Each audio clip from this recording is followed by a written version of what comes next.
Some teachers go way too far, and today is no exception. Buckle in, as in today's story time, the teacher calls a kid fat-phobic for not being fat himself. Let's jump in. So we're going to call this subscriber who submitted today's story Kyle. So anyways, right, Kyle was in the 6th grade, and in one of his classes, they had an assignment. And this assignment was pick something about your life that you are genuinely passionate about, make a presentation, and present it to the class. The whole point of the presentation was to learn skills of public speaking. I think this was I don't know if this was specifically a public speaking class, as that almost seems a little bit too specific for 6th grade, but it was some kind of class where it was public speaking or they were going over a public speaking unit. And the assignment said you can choose whatever topic as long as it's appropriate, right? You can't be like, oh, these are my top 10 favorite. I can't say that. I got kids watching, man. But as long as it was appropriate, there was no real the grading wasn't based on the content itself. It was really just trying to motivate kids to, have fun with this project and learn how to speak in front of the class. I think this is a genius idea, and I really wish that was more like a focus in 5th, 4th, 6th grade, whatever. Because honestly, public speaking and speaking in front of your classmates is going to be such a major part of high school and college and potentially what you do later on at work if you have to present to your fellow people who work at your company or whatever, right? So I think that's a really great idea. And Kyle, the subscriber, was a big fan of the gym. So when you're in 6th grade, you can't really get to big, you can't become deadlifting 12,000 pounds, right? But, you can still go to the gym, work out, and it's a great thing. It's a great lifelong activity, and I highly suggest it, right? Gym good. But yeah, so Kyle was a really big fan. He would go many times a day. He'd lift some weights, he would run, and he really liked getting into the science behind it. And honestly, I think that's pretty cool because there's a lot of science behind it, but it's cool to see a kid kind of get into something a little bit more technical, and maybe he even wants to go into sports medicine. Maybe he wants to start a career this way. What I'm trying to say is this is something that should be encouraged. And as you will soon see, the teacher is going to be big mad when this happens.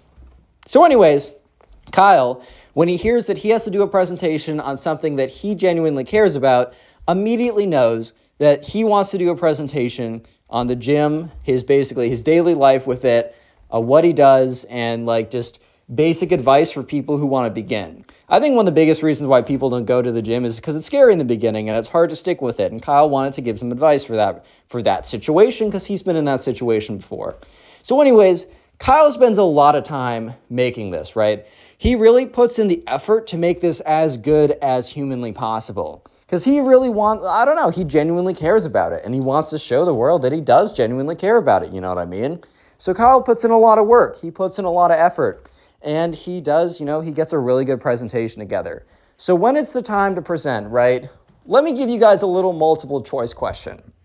So here's the question. When Kyle presents his project to the class that he spent a lot of time on, and it looks like he spent a lot of time on, and it's a good presentation, do you think A, the teacher will respond appropriately, give Kyle a grade based on his work, and move on? Or B, the teacher will be big mad that he's talking about the gym and fail him for fat phobia?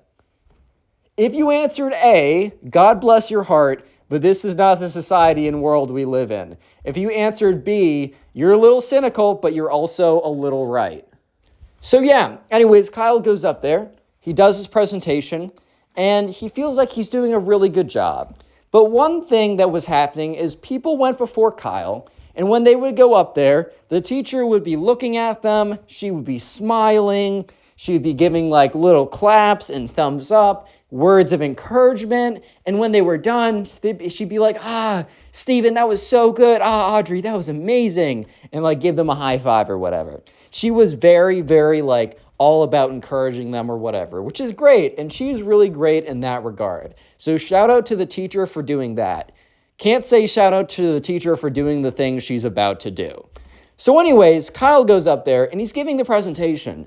And while he's giving the presentation, he accidentally made eye contact with the teacher, and the teacher, who normally was all smiley and happy and giving a big thumbs up or whatever, was giving Kyle a death stare. She was staring deep into his soul, and she was very, very unhappy. So Kyle, is immediately thrown off by this. He's like, anyway, it literally makes him stumble in his presentation.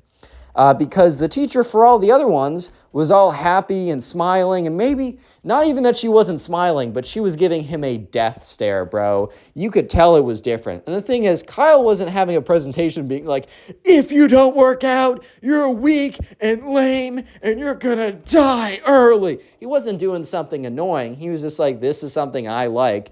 This is something that I'm genuinely passionate about. And if you want like help starting, this is what I did to keep me going, right? Very normal, very like, I don't know, something I think that should be encouraged. I think it's a great thing to work out in whatever capacity you do it.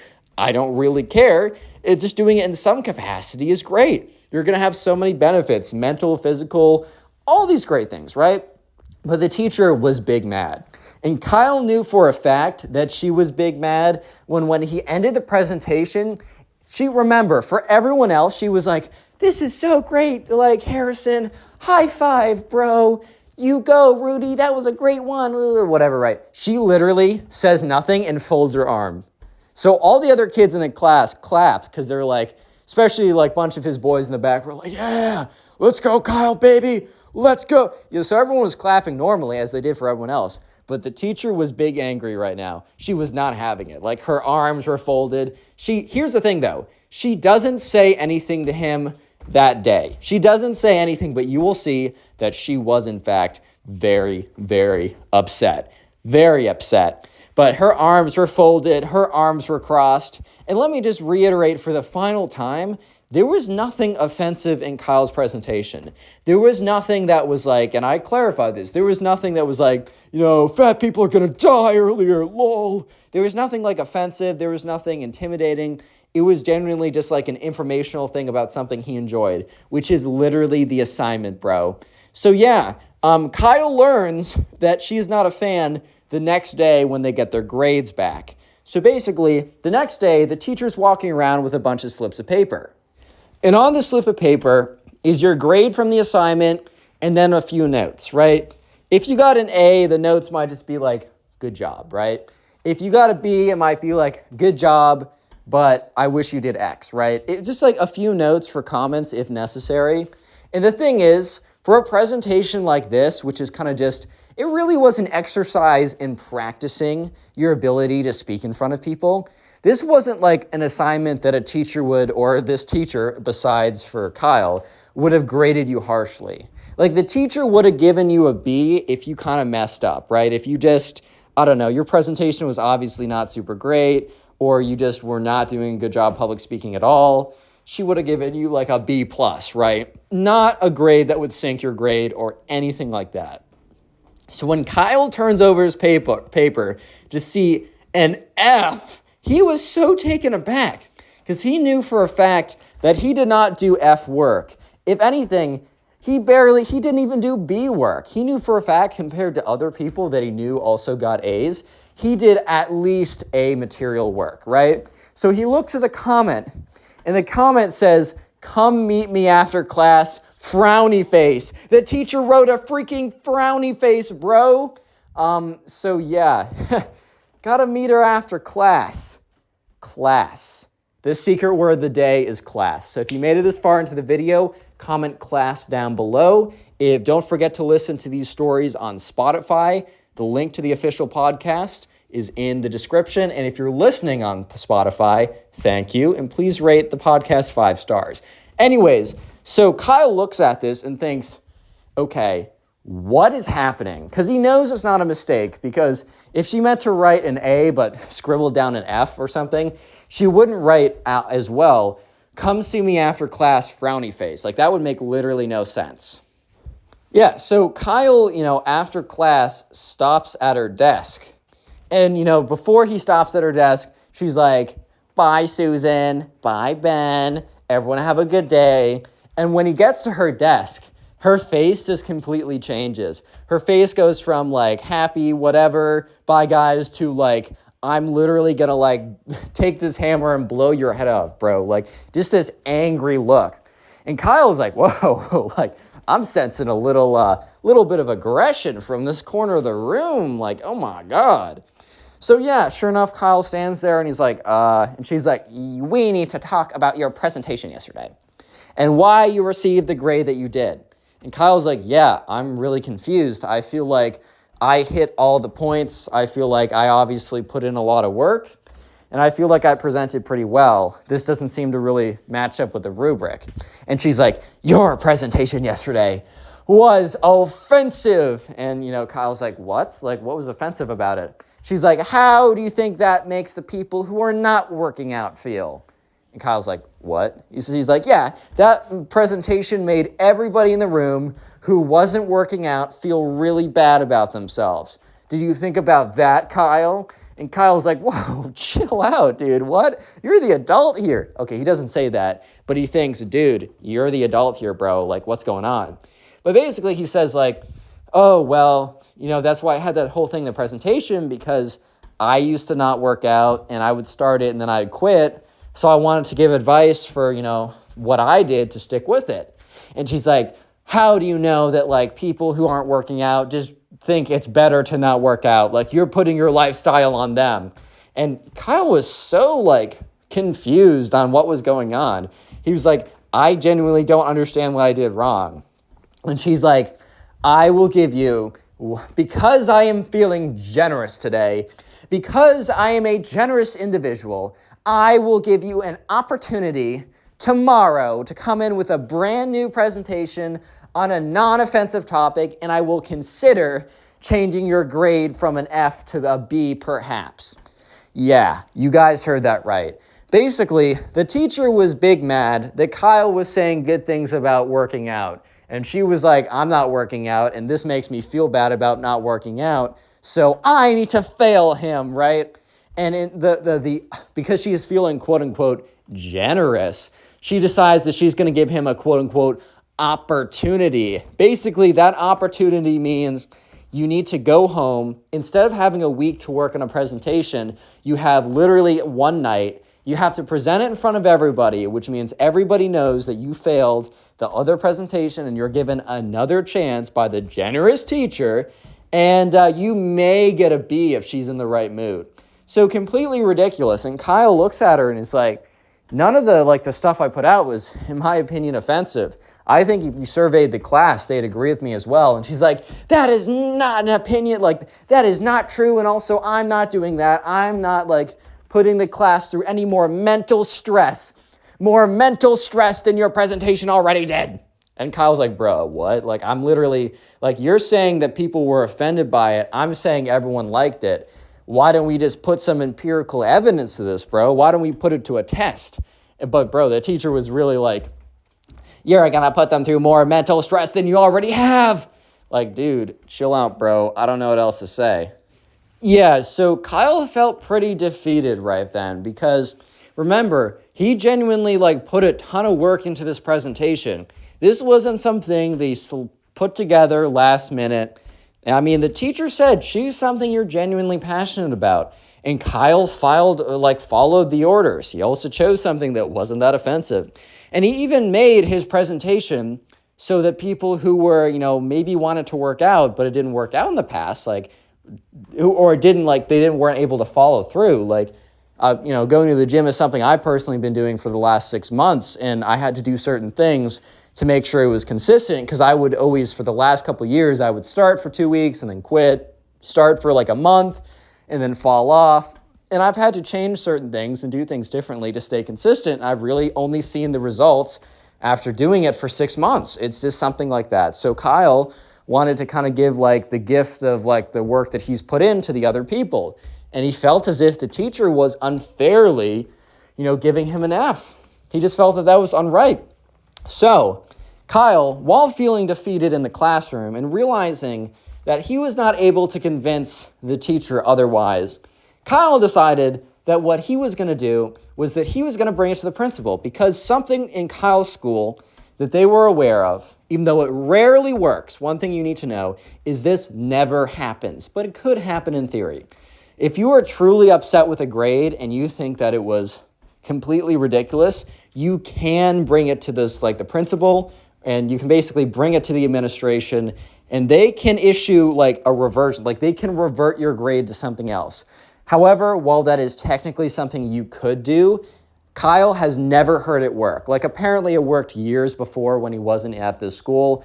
But for all the time Kyle has been at this school, there has never been a grade reversion. Like, kids have gone with their grades, and the principal might be like, well, this is a little unfair, but I don't feel like it's unfair enough for me to step in.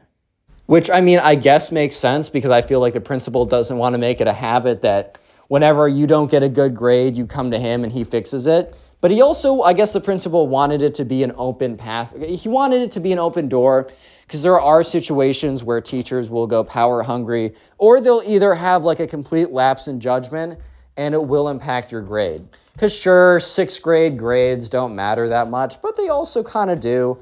They do a little bit. I don't know.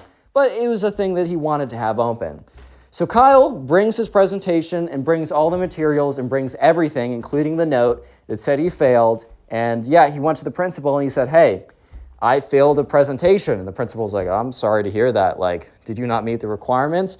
And Kyle says, I think I exceeded the requirements. The reasons weren't because of that. The reasons were because my presentation was quote unquote offensive, so I failed. And the principal is like, well, I mean, offensive is a little subjective. Like, if it even seems like it could be offensive to someone, I can't really help you. So this is where Kyle was a little bit concerned, because he started to realize that there's a chance where the principal is like, so this doesn't offend me, but I might see how the teacher's offended by it, so I can't help you. Because Kyle knew it was very difficult to get help. It was really difficult to get a grade reverted, right? So Kyle's like, hey, the presentation takes 3 minutes. Can I just give you the presentation? The principal's like, okay. So Kyle goes up and he just like shows his computer instead of like projecting it. He just opens up his like Chromebook or whatever and goes through the slides and gives his presentation. And by the end of it, the teacher's like, so what are you leaving out? And that's when Kyle knew that he might actually win this, because the principal said, what are you leaving out, after Kyle finishes his presentation. That basically implies that the principal has seen nothing offensive yet. And Kyle's like, I swear, sir, that was my entire presentation. The principal's like, come on, like, did you like call someone like fat or something, or what? And, sure enough, he's like, no, dude, like, this is literally the presentation. And the principal's like, wow, Kyle, I didn't think I was going to, even consider this when you came in, and I have not done this in over 7 years, but I think we need to have I'm actually going to truly consider a grade reversion here. And Kyle's like, oh my God, it actually might happen. Because guys, you need to understand that at Kyle's school, this is like a Hail Mary. This is like a triple field Hail Mary, bro. This is like unheard of. So basically, the principal says, okay, Kyle, I got to meet with can I keep these materials here? And, Kyle's like, yes. And Kyle's like, wait, can I at least explain what the teacher said? So the principal's like, okay, sure, whatever. And Kyle said, hey, so the teacher asked me to go up after class, and he hands them the slip that says failed, meet me after class. And Kyle says, the teacher said it was super offensive because some people don't want to work out and it made them feel bad. And the principal's like, I really don't see that angle. Like, you were very gentle and you really did fall within the bounds. He's like, yes, I know. And she said it was offensive for me to like imply that people should work out. And he's like, okay, this is ridiculous. Kyle, I'm going to like ask you to leave, and I'm going to have a one-on-one chat with your teacher. I'm going to ask her for all the details. If her story doesn't line up with yours, I'm sorry, I'm going to have to take her side. But if your stories line up and she stands by everything that you said, that she's said to you, then I think it's pretty likely you'll see your grade reverted. So Kyle is sitting in the waiting room for probably about an hour. And it is like the longest, most intense hour of Kyle's life. Because he knows for a fact, yes, an F in sixth grade doesn't really matter in the grand scheme of things. However, he also knows for a fact that if he goes home with an F, even with a good reason for it, he's going to get his Xbox taken away for at a minimum 1 week and potentially even a month or months or forever, man. Kyle doesn't know. He just knows that his parents care about his grades. So Kyle is nervous. He's kind of freaking out at least a little bit. And that's when he hears a doorknob. When like you like turn a doorknob and it makes the click? Kyle hears that. and he looks over his shoulder, and he sees the door open up, and he sees the teacher walk out. And at first, Kyle's heart drops. He thinks he's lost because the teacher and the principal are like kind of smiling and having a little bit of friendly banter, right? I don't know exactly what they said, but they said something that seemed friendly. So Kyle immediately thinks to himself, oh God, like, I didn't get it, man. Like, they're having a friendly conversation with each other. There's no way that I possibly could have won. But then, the teacher turns her head, looks at Kyle, and kind of has this grouchy snarl look. When Kyle makes eye contact with the teacher, it gives him a glimpse of hope because the teacher looks at him and looks angry. Was happy talking to the principal, looks at Kyle and looks upset. So now it's up in the air. Did Kyle get it? Did Kyle not get it? And once the teacher's gone, the principal's like, Kyle, can you come into my office? Kyle walks in. His heart's like 120 beats per minute, bro. It's going off. It's going hard. It's like he had 10 cups of coffee before, right? He's going crazy right now. And he stands at the desk, and the teacher and the principal looks up at him and says, Kyle, your grade has been reverted from an F to an A. You may now leave. This teacher actually hates men, and it's not okay. In this story, the teacher intentionally gives the subscriber and his friends bad grades just because they are men. So they get their revenge. Let's jump into it.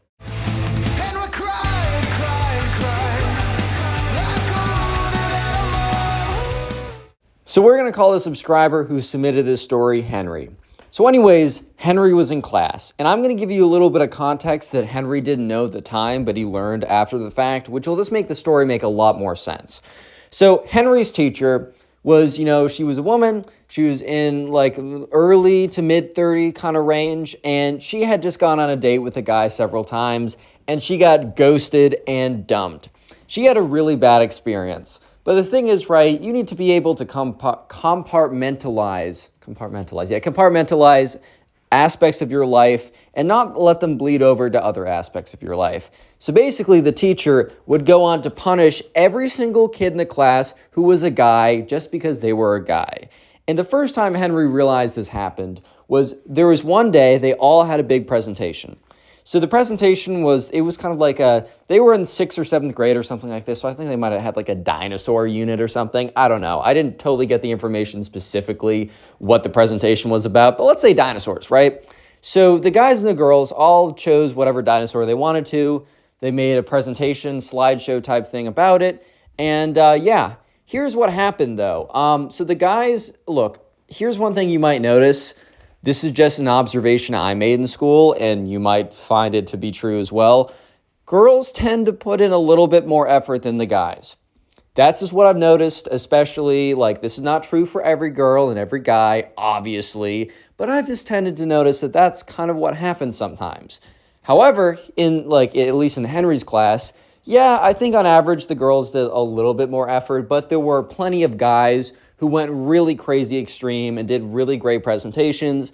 And there were also plenty of girls who kind of slacked and didn't do great presentations. It was a pretty even mix, even if there was a slight, a little bit of a gender bias, maybe the girls did a little bit better. But here's the thing. So Henry got back a B on his presentation, and he was like, okay, whatever, maybe I didn't put in the most effort. But then he turned to his friend Ben, who was super sweaty into school, really work super hard, and I'm not saying that in a bad way. If anything, I applaud you if you spend a lot of time trying to make your stuff good, right? I mean, that'll help you out later in life in some instances. But basically, he turned to his friend who went really, really hard on this assignment. Henry's friend spent a lot of time on this assignment, and he also got a B. And Henry was like, oh, that's really weird. Did the teacher give any A's? And so Henry kind of walked over to a group of girls that he was kind of friends with. He's like, oh, how do you guys do on the presentations? And they all flipped around their pieces of paper, all had A's on them. And no disrespect to one of them, but one of them did not put in the work at all. Her presentation low-key was worse than Henry's. So at this point, Henry started to walk around and he started to talk to all the guys, and every single guy, no matter the effort, got a B on their presentation. And he kind of looked around. He didn't know all the girls as well as he knew the guys. So for some of the girls, he would ask, And for some of the girls, he would just kind of like sneakily look at their paper. Every single girl, no matter the effort, got an A. And here's the thing. If it was super obvious that every girl, this wasn't a class of 100, this was a class of like 20, 25, 30. So there could have been a chance where every girl just happened to have a better presentation in the A range, and it just happened that every guy just didn't put in the effort, so they all got Bs. But this was not the case. Like, Henry saw every presentation as you had to present it to the entire class. And sure enough, like, some of the girls deserved the A's that they got, and some of the guys, including Henry, deserved the B's that they got. But there was a pretty big discrepancy of like, why is it all A's just to girls and all B's just to guys? So at this point, Henry and his friends didn't have any proof that, the teacher was discriminating against them specifically because they were guys. But this would all change shortly. And also, leave a like and subscribe to the channel, or your teacher will give you an unfairly bad grade on your next assessment. So anyways, this next thing is when it gets super blatant. Basically, when the teacher admits to hating on guys specifically.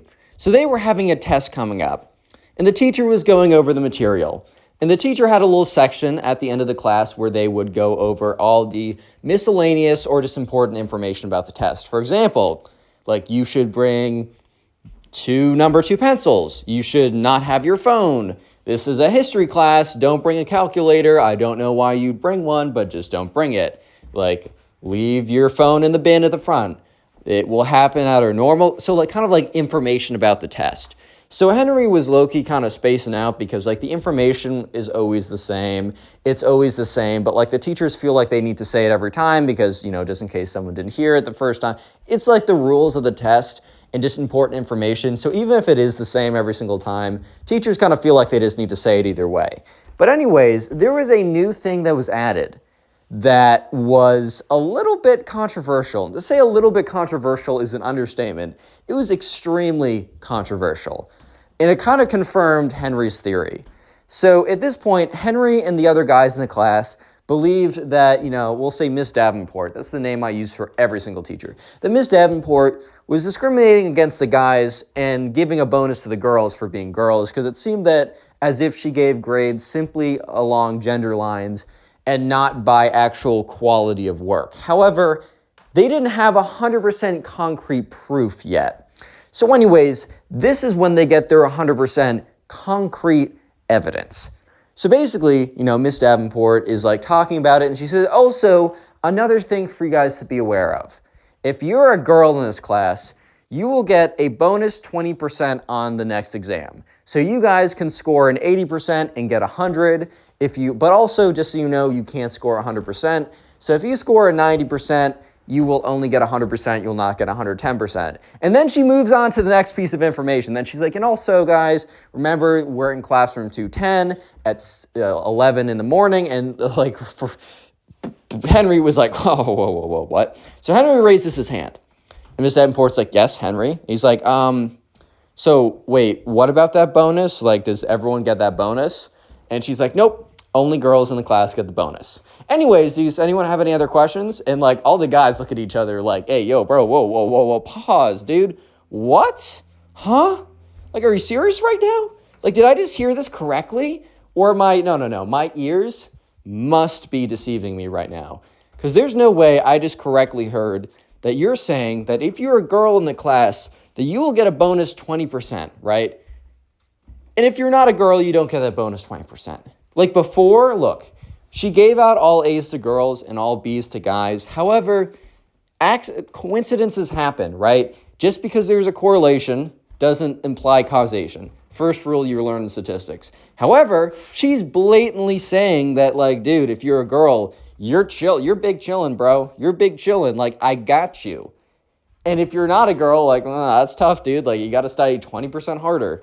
So at this point, after the class, Henry and his friends get together. So, at this point, the guys had already gotten together before, being like, oh my God, we all got B's and all the girls got A's, being like, oh, she totally like hates on men specifically. But they kind of didn't believe it. Like they believed it. They thought it was weird. But they also, after this, they come together and they're just like, oh my God. Like Ms. Davenport legitimately just exposed herself and said, like verbatim, if you're a girl, I will give you more credit simply for being a girl. And if you're a guy, that's tough. Like, unlucky, bro. I don't know. So at this point, they decide, like, Henry's like, all right, well, this can't continue on. Like, this is pretty ridiculous. If we go, but then Henry's like, wait. If we go to the front office and we tell them this, one, they're going to think that we're ridiculous or we're lying, and they're going to laugh us off. And even if they do confront Ms. Davenport, I bet that there's a decent chance that she's just going to say, oh, are you really listening to these kids? Like, a lot of the boys in the class have been goofing off together, and for that reason, they've gotten worse grades, not because they're guys. Like, you can't be serious right now that you're actually believing a bunch of 7th, 6th graders, 7th graders. You're believing them and you're not believing me, a teacher, a figure of authority. Oh, good heavens, right? So Henry was pretty smart enough to realize this. So they decided that they needed to concoct a plan, right? They needed to come together and they needed to figure out, okay, how are we going to prove that we're telling the truth? So Henry's like, okay, I got a plan. I'm going to put my phone on recording mode, right? You know how you can record audio with your phone? You have you go in and there's I don't know, voice memos or something. I'm going to record audio with my phone. I'm going to put it in my back pocket so it's not super obvious. Or I'm just going to have the phone in my hand and just not show that I don't know, that I'm recording. So either way, he found a way that he could make it obvious that he wasn't recording, but record the audio, and asked to have a one-on-one meeting with Miss Davenport to ask questions about the exam. The first couple questions will be normal, and the last one, I'm really going to press her on the 20% to girls and not to guys thing. And hopefully she says exactly what she said in class, because literally, if she just says what she said in class today, we win, bro. That's so blatant. That's so obvious. So all the other guys are like, all right, dude, that makes 100% sense. You're smart for that. Best of luck, soldier. Come back with a victory. You already know how it is, right? So sure enough, he asked Miss Davenport to meet, because Miss Davenport, would meet with students 5 minutes after class, 10 minutes for 10 minutes or something, or maybe even before class. Either way. So anyways, Henry found a time right after class. She said, yeah, I'll meet with you for the 5 minutes after class to stay behind or something. So they're in class the next day, and Henry's a little nervous because he's like, oh man, what if this recording software doesn't work? What if, she doesn't answer the questions? What if she sees that I'm recording and she's like, what are you doing there? And gets me in trouble somehow. I don't know. Henry is pretty nervous about this, which, in all fairness, I think I'd be pretty nervous too. I mean, I'm trying to have a whole sting operation on my actual teacher. In all fairness, pretty nerve-wracking, so I don't blame him, man. But anyways, right? So Henry, he gets his phone out. It's 1 minute before the bell rings. Miss Davenport is all right, well, we're wrapping up here. Remember, test on Friday, guys.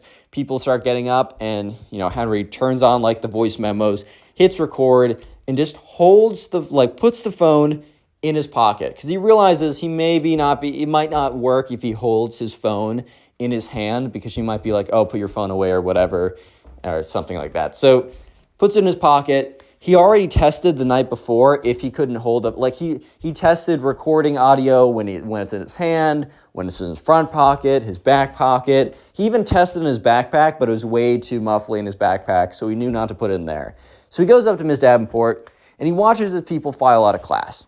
So the first thing he asks her is, oh, okay, so is, I don't know, the history of the T-Rex going to be on the exam? I don't know what exactly class they're taking, so let's just say history of the T-Rex, because I don't know, man. And real quick, comment T-Rex down below. So just T space Rex. That'll be the secret word of the day. Bet you couldn't have guessed that one. And also, if you haven't already known, what am I saying? These stories are on Spotify. It's in the pinned comment down below. And if you're listening on Spotify, please rate 5 stars. I think it boosts the algorithm. I'm not totally sure about the Spotify algorithm. But anyways, so he goes up there, and he's talking with the teacher about generic questions about the exam. And once everyone has filed out, he basically asks the question that is the reason why he's doing the whole meeting. He's like, so, for the bonus 20%, is that available to anyone? And the teacher, Ms. Davenport, looks at him and says, no, it's not available to you because you're a guy, and all guys suck. And this completely threw him off guard. All he was looking for was for a confession, not attacking him, bro. What? Yeah, so anyways, Ms. Davenport goes on to say that, like, yeah, she's giving 20% to all girls because they live in a world where guys exist, and guys are the worst. So she's like, you know what? I'm not taking anything away from you guys. I'm just giving a little bit extra to the girls because, girl power, and guys are the worst. And, like, at this point, bro, like, Henry's like, oh my God, like, she's not only admitting to it, but she's giving a motive as well. It's like, could I actually ask for a better sting operation?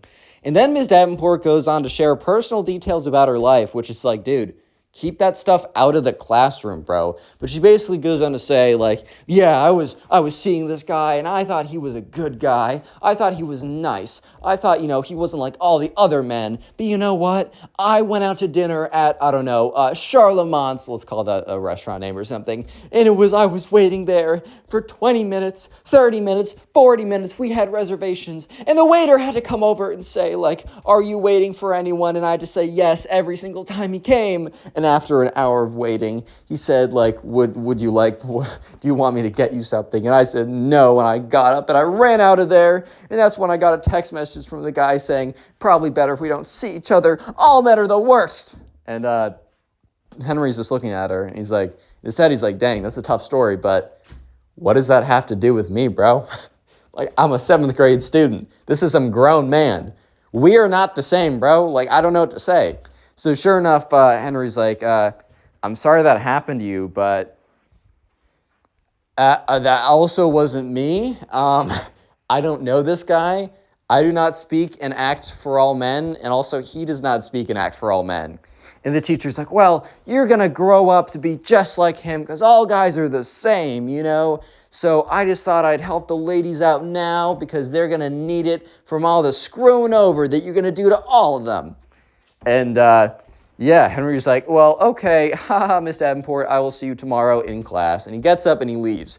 And there's like all the guys are waiting outside. And they're like, did you get it? Did you get it? And Henry's like, oh my God, I so hope this works. Goes in his back pocket, hits end on the recording, listens back.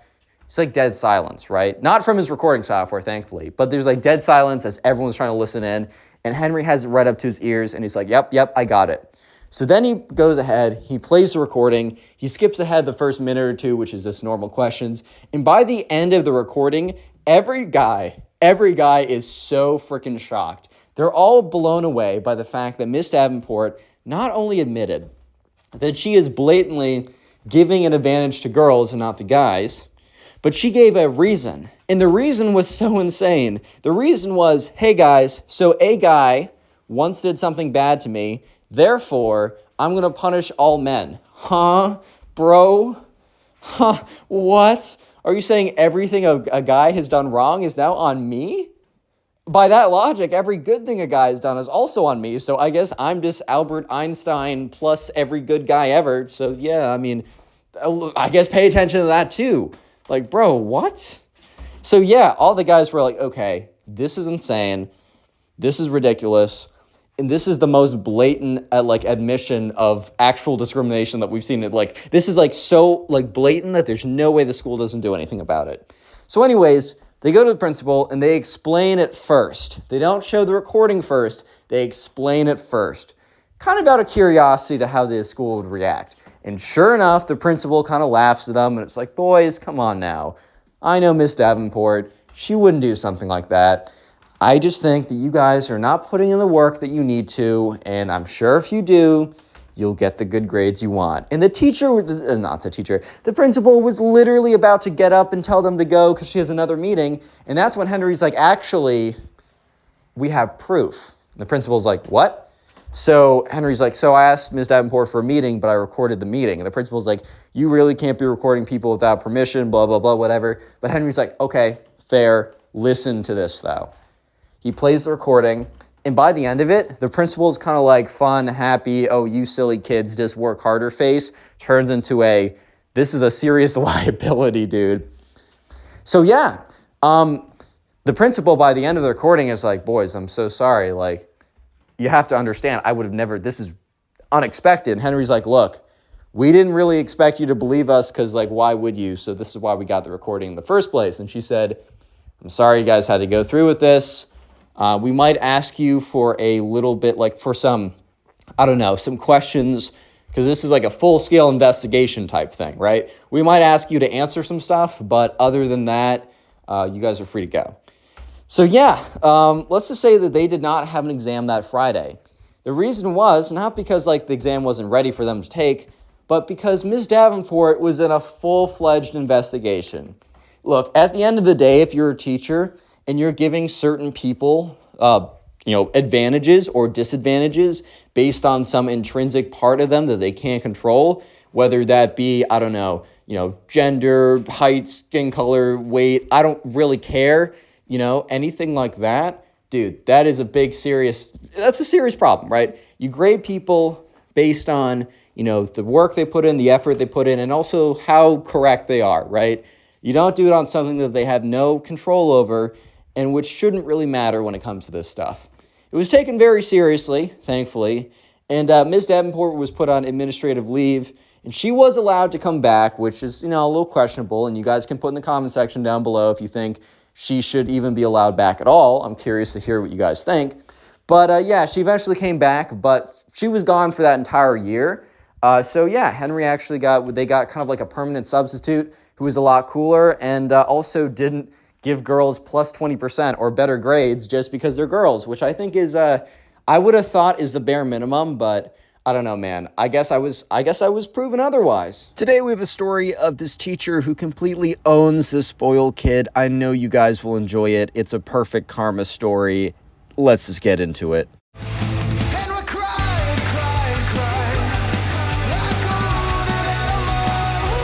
Subscriber in today's story, John. So this all happened one day when John was in 7th grade, and John had a regular teacher in his history class. However, the teacher was sick and was pretty sick, had a pretty bad case of the cold, but happened to be out for an entire week. John didn't know this at the time, but the substitute teacher just came in every single day that week, so his teacher happened to be out for the week. And this substitute teacher was pretty epic, was a pretty cool guy, as you will see. It's not apparent at first, but trust me, the payoff is totally worth it. There's also a bully in John's school, unfortunately, and the bully is in John's history class. History, okay. In John's history class, right? And this bully has been kind of known as like the bully for the longest time. John is in 7th grade, and he's been going to the same school since he was in 1st grade. And this kid has always been known as a school bully since 1st grade, since the first year John has been there. And obviously, as the kid has gotten older, he's gotten more, crueler and more sophisticated with his bullying.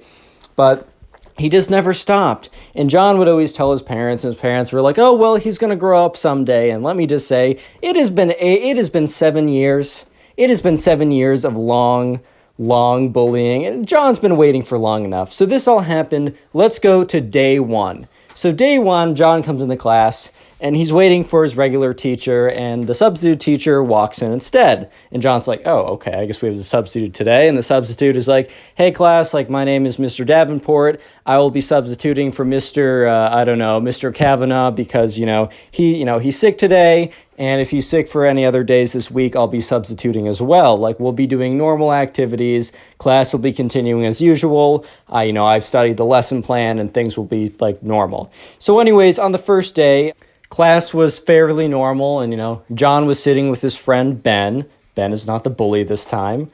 He normally is. Whenever I have a bad character, I always name him Ben, because we're just calling the bully. So John and Ben were sitting together, and they were doing some kind of like, some reading activity in the class or something. And that's when they look over and they see the bully. And the bully is with his other minions, So a lot of times in school, like the bully will have like his minions that do whatever he says. And the bully had his minions in this class, and they were sitting there and they were snickering because they were like crunching up and chewing up wads of paper and then spitting them through tubes. So kind of like spitballing people in class. And people would turn around and be like, hey, who did that? And they'd like look away and snicker. Everyone knew it was the bully, but they also didn't want to mess with the bully because the bully was known for like upping his bullying against anyone who kind of like fought back. So it was kind of just known that the best thing you could have done in that situation was kind of just ignore it, because the more or the less you ignore it, the worse it gets and the harder it is to actually ignore.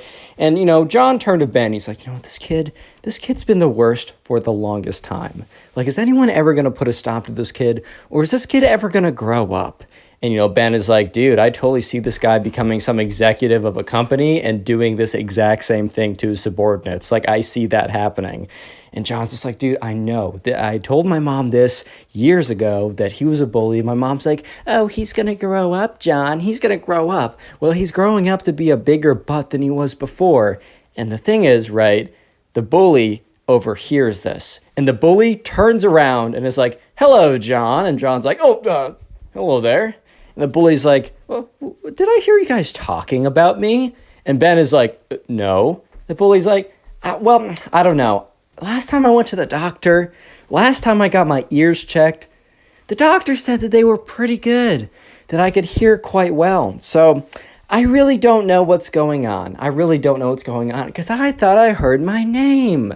And John's like, nope, you must have heard it wrong. The bully's like, well, I guess that's the case. And that better have been the case. Have a good day, fellas. Bully turns around, goes back to making spitballs. So John and Ben are kind of like talking with each other. And that's when John feels a wad of like wetness like appear on his neck. And he looks at it, and sure enough, it's one of the bully's spitballs. And the bully and his little minions are laughing or whatever. And Ben's like, you shouldn't, don't react, John. And John, he does kind of like he does the cool thing, but also probably not the greatest idea. He takes a spitball, and he throws it right back at the bully. And the bully, it catches him, on the eyebrow. And the bully peels the spitball off of his eyebrow and looks directly at John and legitimately just says, you're going to regret that. And Ben whispers, dude, why did you do that? Everyone knows if you just ignore him, he'll go away. And John turns to his friend Ben and says, bro, I've been ignoring him for the longest time. Everyone ignores him, and he just gets away with this all the time. And Ben's like, was that worth it? Throwing that spitball back at him? Was that really worth it? And John's like, you know what? Yes, it was. So the bell rings, and everyone's leaving class. And John is quickly leaving the class to go to his next class when he immediately finds himself on the floor because the bully stood in front of him, stuck out his leg very stiffly. John tripped on it and fell right over. And John's backpack wasn't zipped up all the way, and it kind of flung over his head, and everything spilled out in front of it. And the bully says, nice trip, John. Hopefully I'll see you next fall. And John's like, you didn't even say the joke right. So Ben comes over, helps John get his stuff back up. And Ben's like, man, what did I tell you? You don't want to be messing with that bully, man. And John's like, you know what? I've had enough of not messing with them. You know what? This is war, man. This is war. And maybe I'm going to be the first one, and maybe I'll be the only one to stand up to this kid. But you know what? I'll be damned if no one else stands up to this kid. I'll be damned if I let this kid bully me again. And Ben's like, okay, we'll have fun being tripped. And John's like, well, it's not very funny, Ben. And Ben's like, I'm serious. This kid's going to go hard until you stop. And then John's like, well, I'm not going to stop. So the next day rolls around, right? And, John goes into school, and he doesn't really think anything of it. And he goes into class, and this kid is just staring him down the entire class. And John and Ben are sitting together. And this isn't an activity class. This is kind of a sit there and listen to the lecture class. And Ben kind of leans over and whispers, John. John's like, yeah, what's up, Ben? And Ben's like, dude, the bully's staring at you. And John's like, dude, I know. His eyes are piercing the back of my skull. Sure enough, right, the bully has just been staring at John, kind of smiling. And his two little minions are staring as well. And the substitute teacher at the front of the class doesn't seem to be paying any attention to this. Little did you guys know he actually is, but that's for later in the story. He comes in to be pretty epic later on. But anyways, John's like, you know what? I don't care, Ben. He can stare at me all he wants. If he really wants me like that, I'm going to have to let him down softly because I don't want to hurt his feelings. And Ben's like, dude, you're getting yourself in really deep. I don't know if this is a good idea. And Ben's like, this is a great idea. This is probably my best idea yet. It was maybe not John's best idea yet because John gets up to leave and he's very careful not to trip over anything. And that's when he's met at the end. As soon as he leaves the classroom, he bumps right into the bully who's standing there. He's like, oh, hello there, John. And John's like, hi. The bully's like, well, I don't know if you're available this afternoon, but I just gotta have a word with you this afternoon. John's like, I'm actually busy. I gotta go home. And The bully's like, I think you'll find time. I think you'll find time. And then the bully and his minions walk away. And Ben walks up to him. He's like, John, what just happened? And John's like, dude, what? He just came up to me and said, am I free this afternoon? And Ben's like, oh my God. And John's like, dude, what? He just said if I'm free this afternoon. And Ben's like, dude, no. And John's like, dude, what is going on? And Ben's like, bro, that's what he tells people before he beats them up, bro. And Ben's like, dude, what? And John's like, yeah. Or John's like, what? And Ben's like, dude, you gotta hide.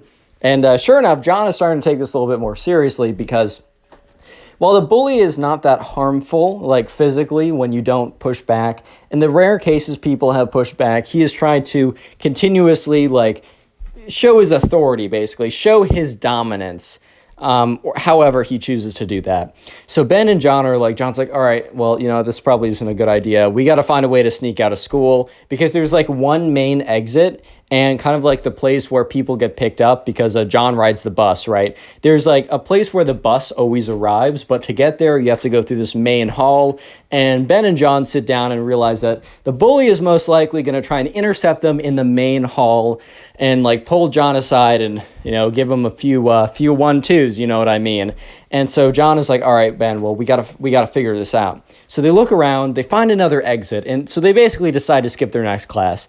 Normally a bad idea, but, this is quite the circumstances.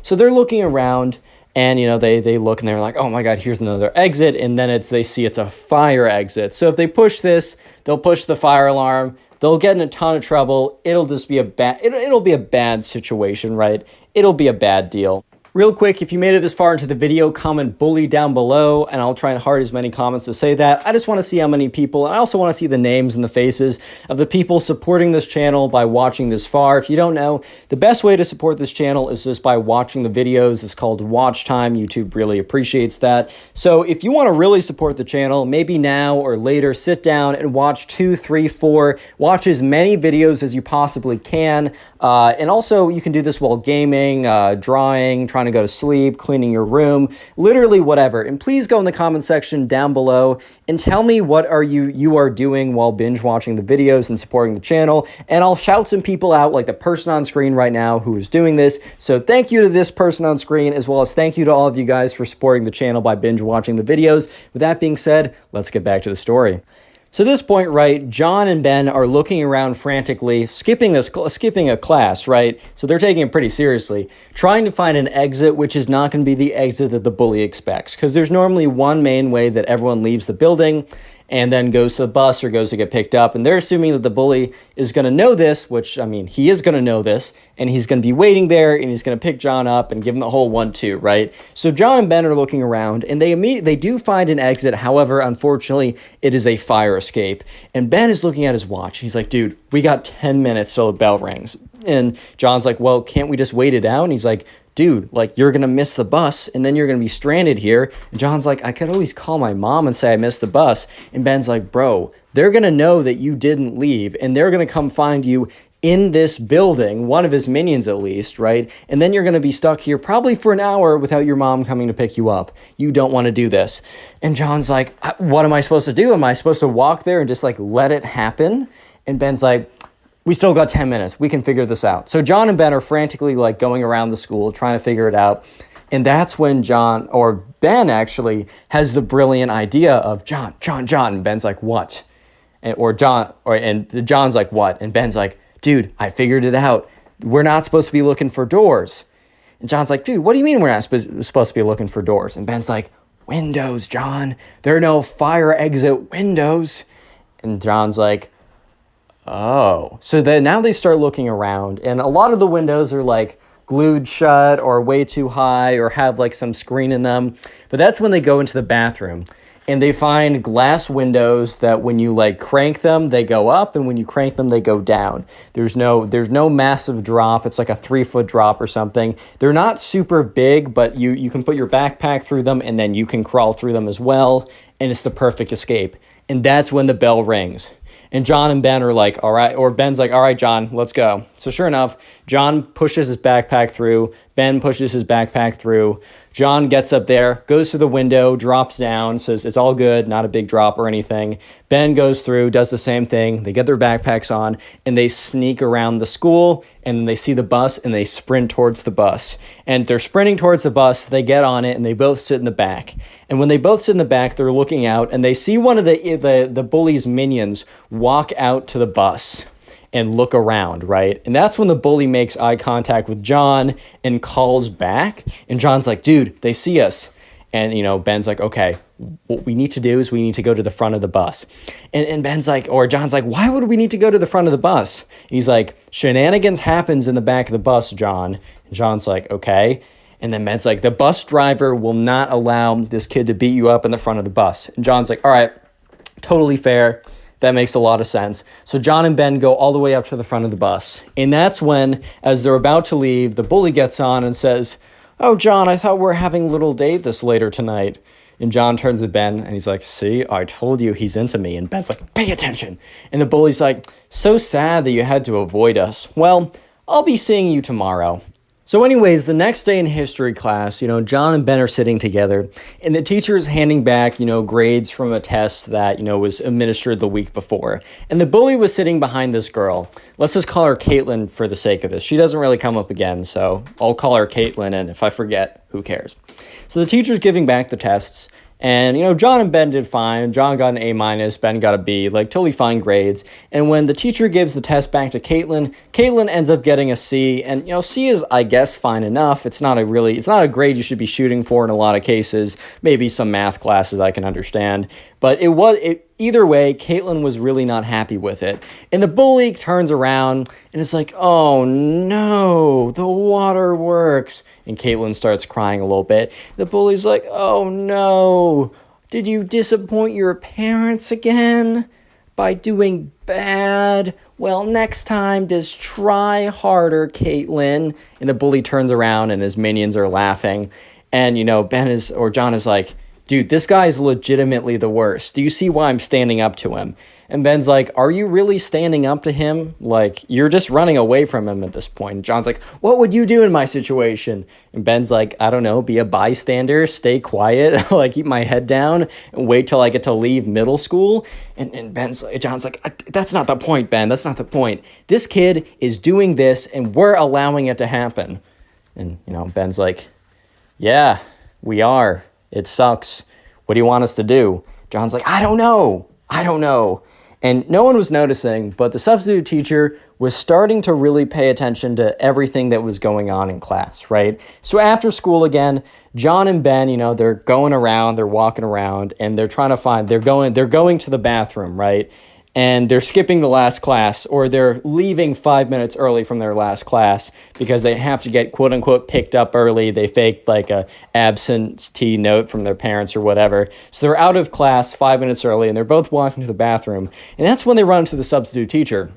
Substitute teacher's like, hey boys.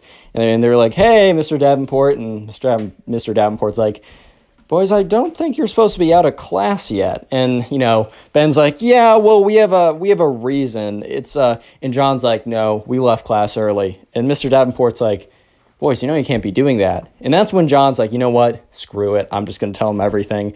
So John lays it out and tells him literally everything. And Mr. Davenport's like, wow. I was starting to pick up on some themes going on as well as, the bully did in class to Caitlin today, but I didn't know it went down that deep. Are you boys able to get any evidence for me? And, the kids are like, what?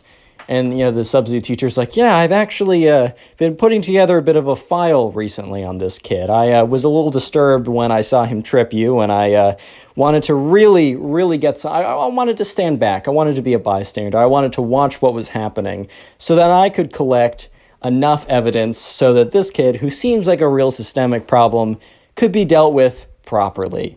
And at this point, right, John's like, wait, so you saw that all? And the substitute teacher's like, yes, but, what power do I have as a substitute? However, I do have the power if I sit back and watch and observe everything and write it down and get evidence that I can submit a real file and really get a mark on this kid's record and maybe stop him for good if he wants a future. And John's like, oh my God. And Ben turns to him and says, like, dude, we need proof that this kid's going to try and beat you up. And John's like, I don't know how we're going to do it. He always words it weirdly. And John's like, well, maybe I should go meet him. And the substitute teacher's like, I don't think that's necessary, right? Like, I don't want, like, to put you in danger. And John's like, no, but I need to get this kid gone. And substitute teacher's like, well, I don't know how much the administration would like this, but I can stand guard, and right before anything happens, I can come and break it up. And John and Ben kind of look at each other like, okay, this is like some scrawny random substitute teacher. What if, like, he really holds no authority? And John's like, well, I mean, I got to stop this kid somehow. So sure enough, right, John turns to Ben and says, Ben, you need to record everything. So Ben has his phone out, and he starts recording, right? And they walk down the halls. And Ben's trying to be, like, it's not super obvious with his recording. So he kind of, like, pretends like he's just on his phone. The flash is off. He's able to record it pretty well without it being super obvious. And eventually, so they're walking down the hall, and the bully's like, well, boys, I wasn't sure if I was going to see you today. It's great that you're here. And he's like, you know, Ben, I don't really have any issues with you. You can keep going. And Ben's like, well, I'm just going to wait for John. Will you ride the bus tomorrow? The bully's like, you know, I don't think that John will be riding the bus today. And Ben's like, well, then I won't be riding the bus today either. The bully's like, fine, well, then stand over there unless you want to become collateral damage. And so Ben does step away. And, the bully starts coming up to John. And John's like, what are you going to do to me? And the bully's like, no, I'm just going to, we're just going to have a little time. And then the bully, like, kind of comes up to him menacingly. And he's like, why did you disrespect me in class 2 days ago? And John's like, you spat a spitball at me. I just threw it back to you. That sounds fair. The bully's like, there is a rule of law here. There's a hierarchy here. Some of us are above others at this school, and I'm just here to enforce it. And John's like, how are you going to enforce it? And the bully lifts up his fist and says, this fist will make contact with your face. That is the rule of law at this school. And as soon as that happens, the substitute teacher sprints out of there and is like, hey, break it up, boys, break it up. And, the bully turns around and says, oh, Mr. Davenport, like, nothing's going on here. I'm just having a talk with my friend. Mr. Davenport's like, well, it doesn't look like that to me. John, I'm going to need you to come with me. The bully's like, no, John's staying with us. And Mr. Davenport's like, I can get the principal over here. And the bully's like, fine, you know what, John, we'll have a little talk later. Go ahead. See you in class tomorrow, Mr. Davenport. And the bully and his minions walk away. And, Mr. Davenport's like, oh my God, that was so close. That was really reckless of me to even let that happen. And John's like, no, we got it on a recording. He turns to Ben. He's like, Ben, you got that on recording, right? And Ben's like, yep, got it on recording. He's like, audio? Checks it. He's like, yep, visuals? He's like, visuals are pretty good, a little shaky, because I didn't want it to be obvious. I caught it all. At this point, right, Ben, Mr. Davenport, and John, they all go back to Mr. Davenport's, classroom, or it's his substitute teacher. So it was, the other teacher's classroom, but they go to that classroom. And, John's like, hey, can you call up my mother and say I'm not going to be, that I had to stay late for an extra help project and that, that I'm not going to be able to make the bus. So Mr. Davenport calls up his mom, and John's mom's like, oh my God, are John and Ben in trouble? Mr. Davenport's like, actually, the contrary. They wanted to help me with an assignment, and they will be getting extra credit. And John's like, oh, that's so nice. Whatever, right? So afterwards, John, Ben, and Mr. Davenport sit down, and they basically construct a case against this kid. They construct bits of evidence. John starts hitting up other kids in his class, basically asking for testimonials. They are making a full takedown of this kid, right? Of years and years and years of just everything, right? And at this point, they end up with a really solid case file. They have enough to at least get him suspended, if not expelled from the school at this point. So the real nail in the coffin is when, Ben turns to John. He's like, John, do you remember James? And they're like, yeah, James, whatever happened to him? Ben's like, dude, that was the kid that, the bully actually beat up. And so basically, right, there's this kid who they haven't spoken to in a while, but there was a rumor that the reason why he was gone for a week is because he was in the hospital and because the bully beat him up. And when he tried to say that oh, the bully did it, the bully was able to weasel out of it. And John's like, dude, with all this evidence, if we got like a medical record about James and put him in the case, we could get this kid out. So they contact James. He's not really responding, but Ben remembers, oh my God, I was in like a 6th grade group chat with this kid. I have his number. So they call him up and James is like, hello. And Ben and John say, hey, I don't know if you remember us. They explain everything. And James is like, look, this kid has been giving me grief for the longest time ever I tried to rat him out. I've been out, like, he isn't giving me any more grief. Like, I don't know if I want to do this because, look, I will suffer the consequences if he doesn't get completely, like, kicked out of the school. And, you know, my name's attached to this. And then Mr. Davenport speaks up and says, hey, like, James, you don't know me, but I'm the substitute teacher, Mr. Davenport. I happen to be decently good friends with, the teacher, well, to say Mr. Kavanaugh, that was the name I gave him. With Mr. Kavanaugh, it's one of the reasons why, he recommended me to come in for this week. And he said, I will make sure that this kid gets, expelled. And the two boys were looking at each other like, wow, like, this guy's serious. And, James is like, all right, well, I don't know how much I can help, but I can definitely get you the medical records. And they're like, can you do it by tonight? James is like, yeah, I'll talk to my parents, but we'll see.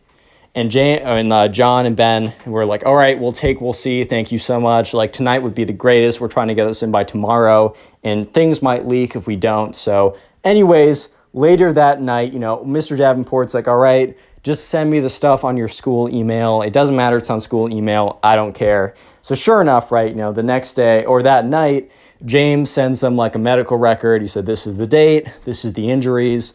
Like this, like it wasn't enough to put this guy away, or not put this guy away, but get him suspended before. But hopefully, James is like, hopefully with all the other evidence you have, this will be enough to get the bully out of the school. So they send it to James. James sends it to Mr. Davenport. And Mr. Davenport is like, all right, man, like I will need you tomorrow bright and early. I'm going to excuse you from all your classes. You're coming with me. We're all going to go into the principal's office and we're dropping this bombshell.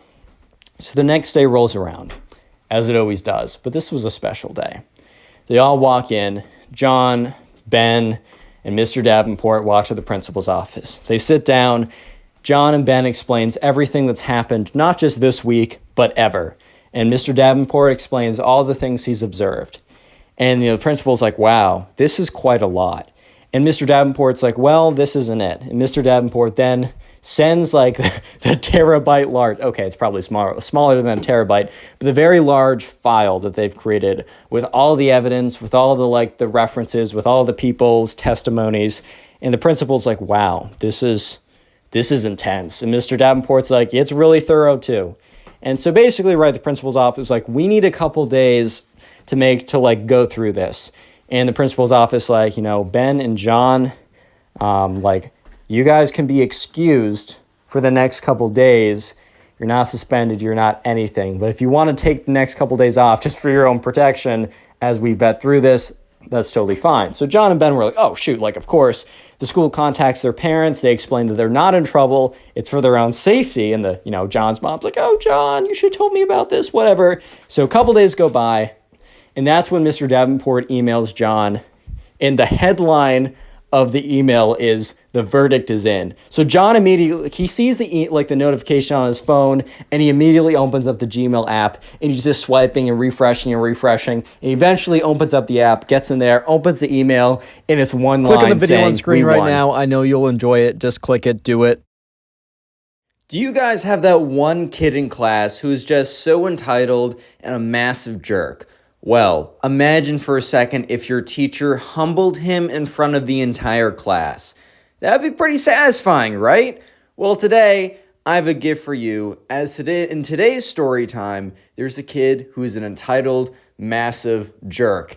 And the teacher decides to destroy him in front of the entire class. Let's jump into it. So in today's story, we're going to call the subscriber who submitted it Austin. So in Austin's class, there's a spoiled kid.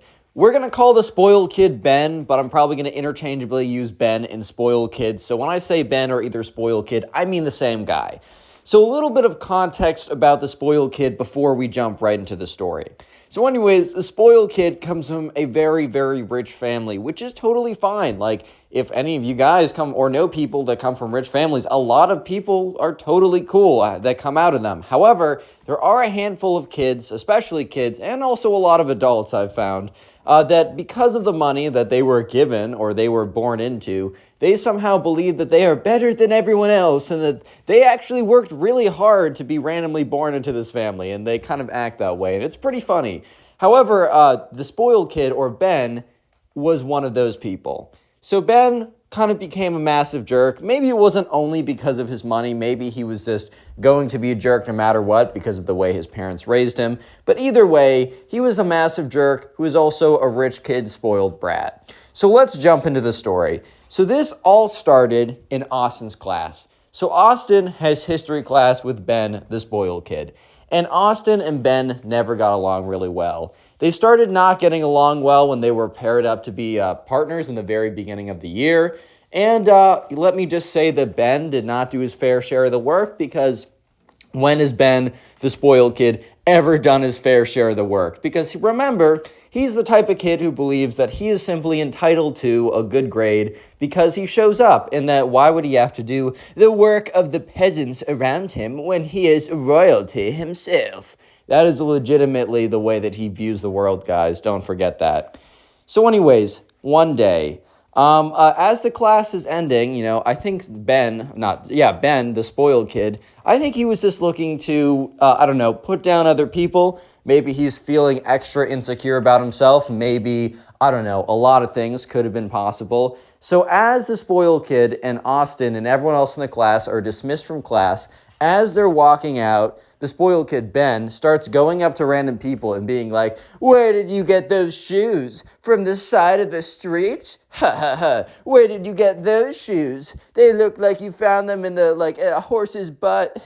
Just like the dumbest stuff you've ever heard. Look, if you're going to demean someone, at least be creative about it. If you're going to have jokes on someone's appearance, on someone's physical, don't do that stuff. But if you're going to do it, at least be creative, bro. Don't be like, "Dude, it looks like your shirt came from the crappy shirt store." It's like, bro, did you spend even 1 second trying to come up with a good joke? Can you at least try? If you're going to insult me, dude, at least try, you know what I mean? And also, so Austin didn't come from a really poor or his family wasn't that underprivileged, right? It wasn't that bad, but he definitely didn't come from a family with money. His food, he got food every night. He had clothes. He had heating in the winter. He had, a house, a place to sleep. He had a loving family. Life was pretty good for him. But he also didn't have $10,000 Gucci bricks or whatever, Supreme bricks like the spoiled kid would have, right? So yeah, the spoiled kid was looking around for other people as they were walking out of class.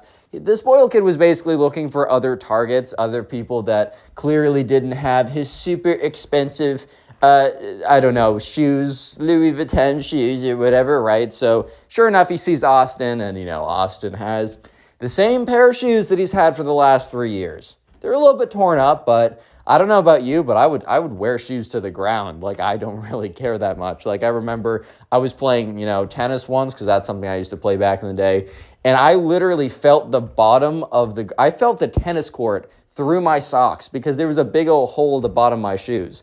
And I just didn't even notice. I was like, whatever, it works. So obviously when the shoe literally fell apart, I had to get a new one. But Austin was kind of the same way. And so, yeah, Ben comes up to him and says, "Where did you get those shoes? The poorhouse?" And Austin's like, "That's funny, bro. You're really creative for that one. Dude, did you spend all night coming up with that? Because you just sound like a genius with such a good joke like that." And Ben looks at him and kind of gives him this this look of "Don't insult me, you peasant." And he literally says, "Don't insult me, you peasant," and then walks away. And Austin is just oh my God. The thing is, Austin isn't even taking it this personally, because he just knows that Ben is just this type of kid to do this. He just knows that Ben is the type of dude to do this stuff. So he doesn't even take it that personally. However, this is something for you guys to pay attention to for later on in the video or later on in the story. Someone was paying attention to this.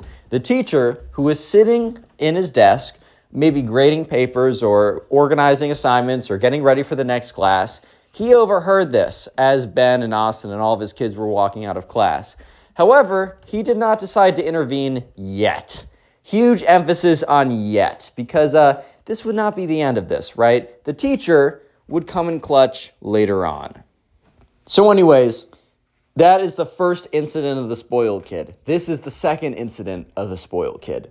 So anyways, the spoiled kid was a jerk, and he was a jerk to all of his classmates. And you guys got to remember that he was super entitled and believed that he deserved everything. And that didn't just stop with like physical items. He also believed, and he truly did believe, that he was entitled to all the ladies as well. If he spoke in the direction of a lady, that they must understand that he is a king and that they must respect his authority and date him, which is completely ridiculous, completely backwards.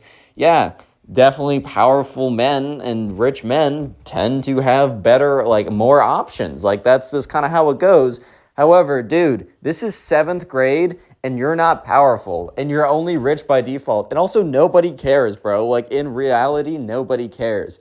However, the spoiled kid had this extremely inflated ego. Ben would just be like, he would literally go around telling the other guys, guys, I'm so sorry that you guys have to be in the same dating pool with me. Because I know it's like super hard when all the ladies know that I'm number one and you guys are like number 20 billion. Like there's literally 20 billion spots between me and you that are reserved for me. And they're all like, dude, like chill. Because like no disrespect, but a little disrespect. Bro, the spoiled kid was not like the greatest looking kid ever. I mean, maybe he'll grow out of it, but this is, look, okay, I'm not trying to be mean. This is just what Austin told me. And if you want to submit your own stories, my Instagram is in the description. DM me there. Austin just told me that the ladies didn't really find him that attractive in combination of how he looked, in combination of how he acted, probably mostly because of how he acted, but he didn't have the looks to make up for it. This was not some baby DiCaprio, bro. This was some baby, I don't even know. Boss baby? I don't know, dude. But anyways, so yeah, the spoiled kid also believed that he was entitled to all women. So let me just say, when a lady decided to reject him, he was not so nice to her back in a way you really can't be. So anyways, this part happened the next day. So once again, it happened in class. And the truth is, so much more, the spoiled kid could have been on so much more nonsense, but this is just the nonsense that Austin and Austin's teacher observed. So anyways, in the very back of the class, some of the girls would sit, and one day the spoiled kid decided that it was time for him to give the women of their history class an opportunity to be courted by him, the spoiled kid. Oh my God, Ben wants to court me. This is the greatest day ever, said nobody ever and never ever will, right? I'm being so mean. But anyways, the spoiled kid kind of deserves it. So the spoiled kid makes his way to the back of the class, and Austin literally just knows right off the bat exactly what the spoiled kid is up to. And Austin is just like, oh God, like this kid has no like social awareness at all. Like, oh my God. So the spoiled kid walks to the back of the class, and he sits right next to this girl who we'll call Ava, right? And Ava is very pretty. Like, good. That's what Austin tells me, right? Austin says that everyone thinks, okay, you know, very pretty girl. Like, even Austin has a little bit of a crush on her too. A little bit, right? Austin doesn't want Ava to know, so obviously I'm using different names. I'm mixing up details and stuff. But yeah, Austin was a little bit jealous when Ben went back and sat there because he's like, dang, dude, I wish I had that confidence. But unfortunately, Ben's confidence, or I guess fortunately, right? Ben's confidence was not really based on anything he should be confident about. So yeah, basically the spoiled kid Ben sits down right next to Ava, and Ava kind of looks at him like, hello, sir, like, hello, question mark, exclamation point, question mark, upside down question mark, exclamation point again, like, hello, like, and he's like, hey, Ava, what's good? She's like, things are good. He's like, oh, what did you do yesterday? How's your day been? She's like, I was here in class with you. Today has been good, I guess. And Ben's like, ha ha, nice, ha ha ha. She's just like, okay, this is a little weird. Okay. And Ben's like, yeah, I'm just stretching. And you know, like, when someone like stretches out to like put their arm around someone, I don't know if you've ever seen like I don't know, maybe on a couch. Imagine you're on a couch and you're sitting next to that girl and you guys are pretty sure that you have mutual feelings. So, but you don't want to just like go over and like kiss her because like, yo, you got to chill with that, bro. You got to chill. That's not cool. So, but anyways, you want to like imply that like, I don't know. So you like stretch out your arm. You're like, oh, I'm stretching. I have no ulterior motives. Psych, I do. And then you put your hand like all like your arm rested across like the top of the couch. She notices that, and that's when she will lean in a little bit, and then you swoop the arm around, and it's like, wow, you got the girl, bro. Check plus, right? So this normally works on a couch or maybe a movie theater, maybe. However, they're sitting in class, and the spoiled kid Ben is like, oh, I got to stretch. I was working out so hard. I was bench pressing like 10,000 pounds yesterday, which, guys, is physically impossible, and also he probably couldn't bench the bar, bro. Like, let's keep it a buck. And he's like, oh, stretching from all the working out I'm doing. And then he reaches his arm to like try and like have it around her, but it was like he was awkwardly far away because the desks were like spaced by like a foot or something. So if he actually tried to put his arm around her, he'd literally just be able to touch the fingertips on like the tip of her neck. Like it would have been so weird. So she kind of like leans a little bit to the left. So now she's like out of reach, and he basically like swings and misses and almost falls out of his desk. Austin is watching this entire thing go down. He just can't believe his eyes. He's like, oh my God. And spoiled kid like recovers. He's like, oh, sorry, I lost my balance there. And Ava's just sitting there like, dude, I don't know how to make this clearer. But no, no, dude, no. Yeah. So, but the spoiled kid does not take no for an answer, which is not a good, that's not a good thing. Maybe in business, but not in relationships. Take no for an answer, guys. If they say no, it means no. And if anyone says otherwise, do not be friends with them. That's a big liability, bro. But anyways, right, so sure enough, the spoiled kid's like, so...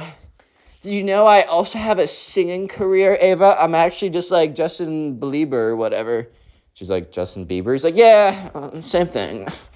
I'm basically as good as him, and like a bunch of dudes from Los Angeles, Nevada, they were like, dude, you're so good. She's like, Los Angeles, California. He's like, dude, whatever, same country. Oh my God, yeah, so I'm probably gonna have a singing career. So if you want like a singing boyfriend or something, like I'm just saying. And Ava's just looking at him like, what? What does that mean? He's like, baby, baby, baby, ah. And at this point, Austin's like, oh, hell nah, bro. What the huh? Baby, baby, baby, ah. Yeah, he was, he heard one song by Justin Bieber and was like, dude, I can do that. And, yeah, I don't know if that... oh, my God, dude. Yeah, so Austin is just in shock. Like, this kid is actually playing himself. Like, he's actually taking the shotgun and just blowing his freaking foot off, bro. Like, like, I know the whole expression, shoot yourself in the foot, but he is Gatling gunning himself in the foot. He's nuclear bomb blowing up his foot right now. What is he doing? So Ava is just, like... okay, what? And he's like, baby, baby, baby, oh, dada, would you be mad? I don't know the lyrics that well, guys, I'm sorry. And then, like, he starts rapping, like, the ludicrous part. I don't know if you know that song, but it's like, baby, Justin Bieber has, like, the most dislikes on YouTube for a while, got, like, a bajillion views. So in the middle of rapping the part that Ludacris raps in the middle of it, I don't know how that goes, and I'm also not going to try. I've already done enough in this video. She's like, okay. Like, Ben, you're really good. And Ben's like, dude, I know I'm really good, bro. Like, that's what all the movie stars that I really know, that's what they were saying to me. I don't know. Like, that's what they're telling me. Like, they're like, you're really good. So... I'm just saying, like, if you want to hop on the wave before other people hop on the wave, like, you could be my girlfriend. I'm just saying. And Ava's like, oh, God, what do I do? Bro. And Austin is just like, oh, my God, like, what? Like, dude, what? Like, genuinely, like, what? what's she supposed to say here? Yeah. So Ava's like, ha ha ha. Actually, I have total faith that you're going to be really famous. And the spoiled kid cuts her off. He's like, well, then you should, totally date me then. Because, do you want to hear it again? Babe. And she's like, no, I'm good. But look, I'm in 7th grade. I'm just trying to have fun. I don't think I want to date any boys right now. And he's like, well, I'm not any boy. I'm him. I'm Timothy Neutron, bro. I'm literally him, dude. And Ava had to tell him that even though he was definitely Timothy Neutron and definitely Justin Bieber 2.0 and more famous, that he could not be her Selena. She could not be his Selena Gomez. I'm sorry, it just can't happen. And the spoiled kid is like, I don't think you know what you're doing right now. I know that you're really starstruck by my raw talent and extreme relatability. And, I know that it's really a lot for you right now. And I get it. I totally get it. Remember, Austin's watching this whole thing go down. And he's, trying not to, I don't know, pass away from cringe. Here lies Austin. He was a good man. But unfortunately, he passed away from stage 28 cringe attack. It was really unfortunate. I'm so sorry, Miss Austin. I'm so sorry, right? Anyways, yeah, so, and the spoiled kid is like, you don't know what you're doing right now, Ava. He starts tearing up a little bit. You don't get it.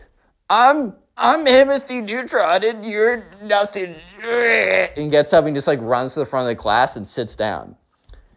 And the teacher, this was all a little bit before class. This was over a span of 5 minutes, right? Because the teacher kind of gives them a little time to get ready, to unpack, whatever. And so this wasn't the bad thing. The spoiled kid is about to do something pretty bad that the teacher sees after class.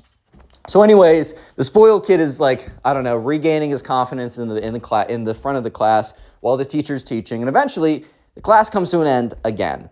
And so sure enough, he starts to believe that no, she's wrong, and he is Timothy Neutron. Him is the secret word of the day, guys. So comment him, H-I-M, if you made it this far into the video. I'd love to see how many people made it this far. I love seeing the comments. By the way, you can listen to these on Spotify. It is the pinned comment down below in that link. It's also in the description. But also, if you're listening on Spotify, thank you. And please rate 5 stars if you haven't already. I think that helps. I really don't know. And let's get back to it. So anyways, class is dismissed. And the spoiled kid gets up and he waits. Remember, Ava's sitting at the back of the class. And the spoiled kid is sitting in the front of the class. So the spoiled kid gets up to the front of the door and waits. And Austin sees this and he's like, why is the spoiled kid waiting? Because look, if Austin was in Ben's position, first of all, he would never do what Ben did, right? He would never, that's just not a thing that would happen. However, the spoiled kid, or Austin was like, if I was in the spoiled kid / Ben's position right here, dude, I would bolt out of here. I would try and never see Ava ever again because of the nonsense I just pulled off. I would do my very best to never be in contact with this woman ever again for my own sake because I just did the most embarrassing thing ever. And look, not from Austin, me, Connor Pugs, right? The storyteller. I've done a lot of embarrassing stuff. I once did something so embarrassing that I think I refuse to ever tell it on the channel. And I'm saying it here.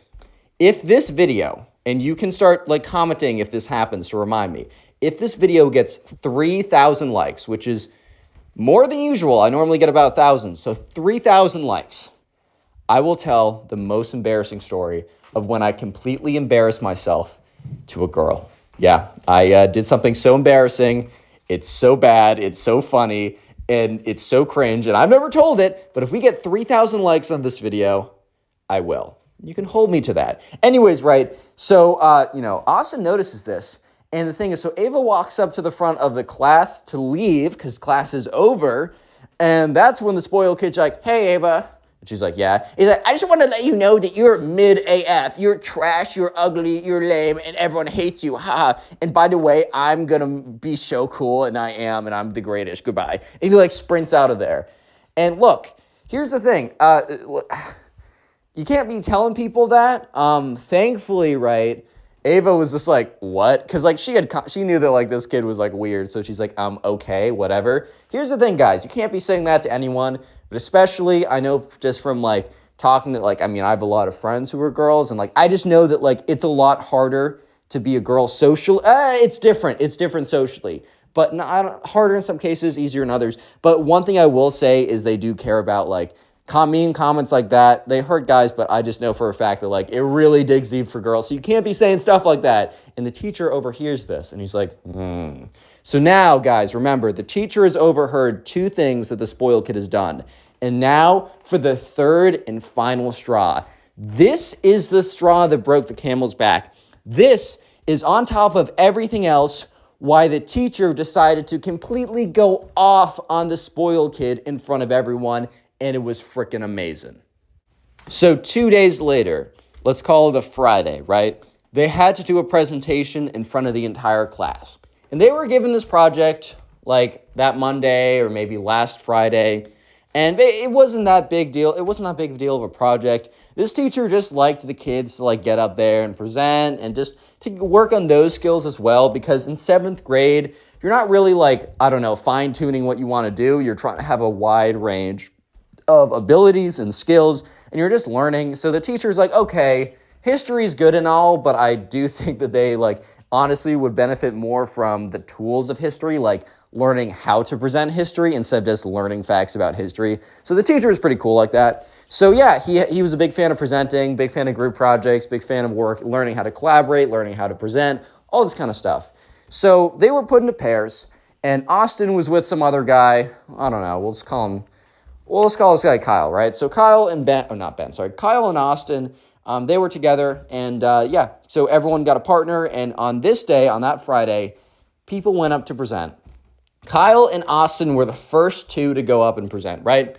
And it's not that big of a deal. I mean, it's a pretty easy presentation. One thing I will say is, like, I used to have a lot of, like, stage fright in a sense. Like, I would get really scared doing public speaking.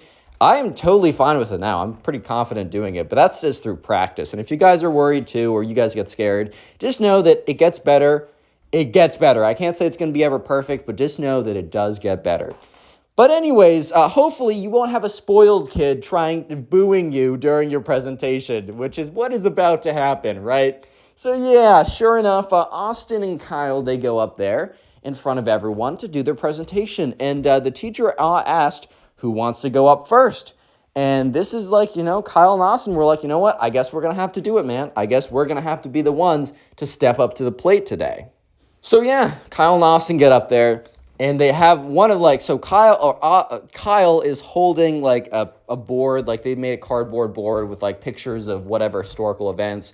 And Austin, the one had like a sheet of paper with bullet points so he could go through a presentation or whatever. They were given a lot. They could do kind of whatever if they wanted to do slideshows, if they wanted to do board. They could honestly just do information, but they said, teacher's like, visual aid's a good idea, so I suggest you guys do a visual aid. And guys, if the teacher ever suggests you do something, you should do it.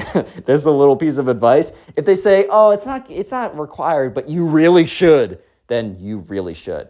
So Kyle and Austin are doing a pretty good job up there until they hear, boo, this freaking sucks, dude, boo. And like people don't boo each other during class presentations, bro. Like Kyle and Austin were both just like, what? So Austin looks, and in the middle of the class, he sees where the booing is coming from. This spoiled kid is like, boo, you guys suck. This is super lame. Boo. And at this point, the teacher notices who it is. And it's just like, instead of immediately saying to quiet down, I think something snapped in the teacher. Because remember, the teacher has known about the spoiled kid for a while. He's known that the spoiled kid went around calling people poor. He knows that he called a girl ugly and lame. He's now booing people in the class presentation. So the teacher stands up and is like, Ben! Ben shuts up immediately. The whole class shuts up. Kyle and Austin are dead quiet. Because this teacher was a chiller, bro. He was never like yelling at people. He never even he never even had a harsh tone before. And this teacher stood up and was like, Ben, So everyone's like, oh, word, this guy's actually going in, dude. And he looks at Ben. He's like, Ben, you've been so much this week. Earlier this week, you went up to your classmates and you made fun of their shoes because you were born into a better family, born into a wealthier family. Do you think that you earned those shoes, Ben? Like, bro was doing a psychological trip on this guy. Like, he was going crazy, and everyone's like, oh, whoa, whoa, whoa, whoa, whoa. So sure enough, the teacher's like, do you think that, and he starts like slowly walking towards Ben. Like, this is like a crazy horror movie type situation. I don't even know. He's like, do you think you earned those shoes, Ben? And Ben's like, what? Like, I guess. He's like, you think you earned those shoes, Ben? And you think your classmates, do you think they deserve to have worse shoes? Do you really think that you're intrinsically better? And Ben's like, a little bit. He's like, well, you're not. He's like, okay. And the teacher's like, and also, the way that you treat your female classmates, right? And the teacher doesn't say anything specifically. He doesn't like call out Ava, obviously, because that's not good. You don't want to bring light to the specific, but you can bring light to the general. He's like, I overhear you calling them ugly and stupid. Well, maybe it's not something you want to do. Especially, those who live in glass houses shouldn't be throwing stones, little guy. He's like, what? Basically, the teacher just called him, like, ugly and stupid, but in, like, a roundabout way, so it wasn't super obvious. And, like, Kyle catches on. He's like, oh, my, bro, what? And, yeah, he turns to Austin. He's like, dude. And Austin's like, oh, my God. And finally, the teacher's like, and finally, if that wasn't enough this week, your classmates decide to go up there and do a nice presentation, and you boo them. Who boos someone during their class presentation? And Ben's like, I don't know. I was bored. And the teacher's like, well, you're not going to be bored for very long because you and I are going to take a long trip to the principal's office. And he will hear about everything that you've done, and we will come to a punishment together. Guys, I'm sorry. The presentations, we're going to do them on Monday because I'm going to be busy this class. You know what, everyone? Don't leave the classroom, but you're free to do whatever. Recess on me and your friend Ben. Thanks to Ben, you guys are having recess today. And Ben's like, word, we have recess? Let's go, dude. And the teacher just looks at him. This has a long stare. And Ben's like, oh, crap. Because Ben realizes, oh, wait, no. I have to go to the principal's office. I'm the reason why they're having recess. Because he has to deal with me, bro. So, yeah, Ben and the principal walk out and they go to the principal's office. And just Austin, right, is like, word, recess, bro. Sometimes teachers say some pretty crazy stuff, and today is no exception.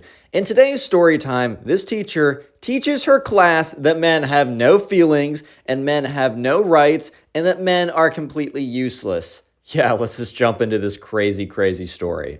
So we're going to call today's subscriber who submitted this story Nicholas. So anyways, this all started one day in class, and Nicholas had this teacher who was always a little bit strange. But just one day, she just went completely mask off. She just went straight into the deep end. So let's jump into it. So one day in class, teacher has some off comments, some really weird comments, and let me explain. So Nicholas is just sitting there, and he's with his friends, and he's not going to lie, he wasn't paying the closest attention ever. He wasn't like the most dialed in because, man, I don't know. Sometimes like English language classes, learning about like gerunds and pronouns, like, dude, I kind of don't care. Like, I know how to speak English either way. Like, bro, I'm sorry.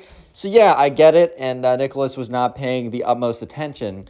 But when he just happened to zone back in at the right moment because the teacher was saying something and was like, okay, guys, so we're going to learn how to use something, right? He said, so here is our example sentence. Men are trash. And like most people weren't paying attention, but Nicholas was. And he kind of looks at the board. And he's like, hey, bro, what? Huh? And he like turns to his friend. He kind of nudges his friend a little bit. He's like, dude. And his friend's like, oh, what? Because he's like on his phone or whatever. And his friend looks up. He's like, wait, does that say men are trash? And Nicholas is like, yeah, the teacher just wrote that as like the example sentence. And they were kind of both looking at each other a little bit confused because they don't really know why the teacher wrote that. It doesn't make a ton of sense to them. But they're kind of like, maybe it's just a really weird example question, right?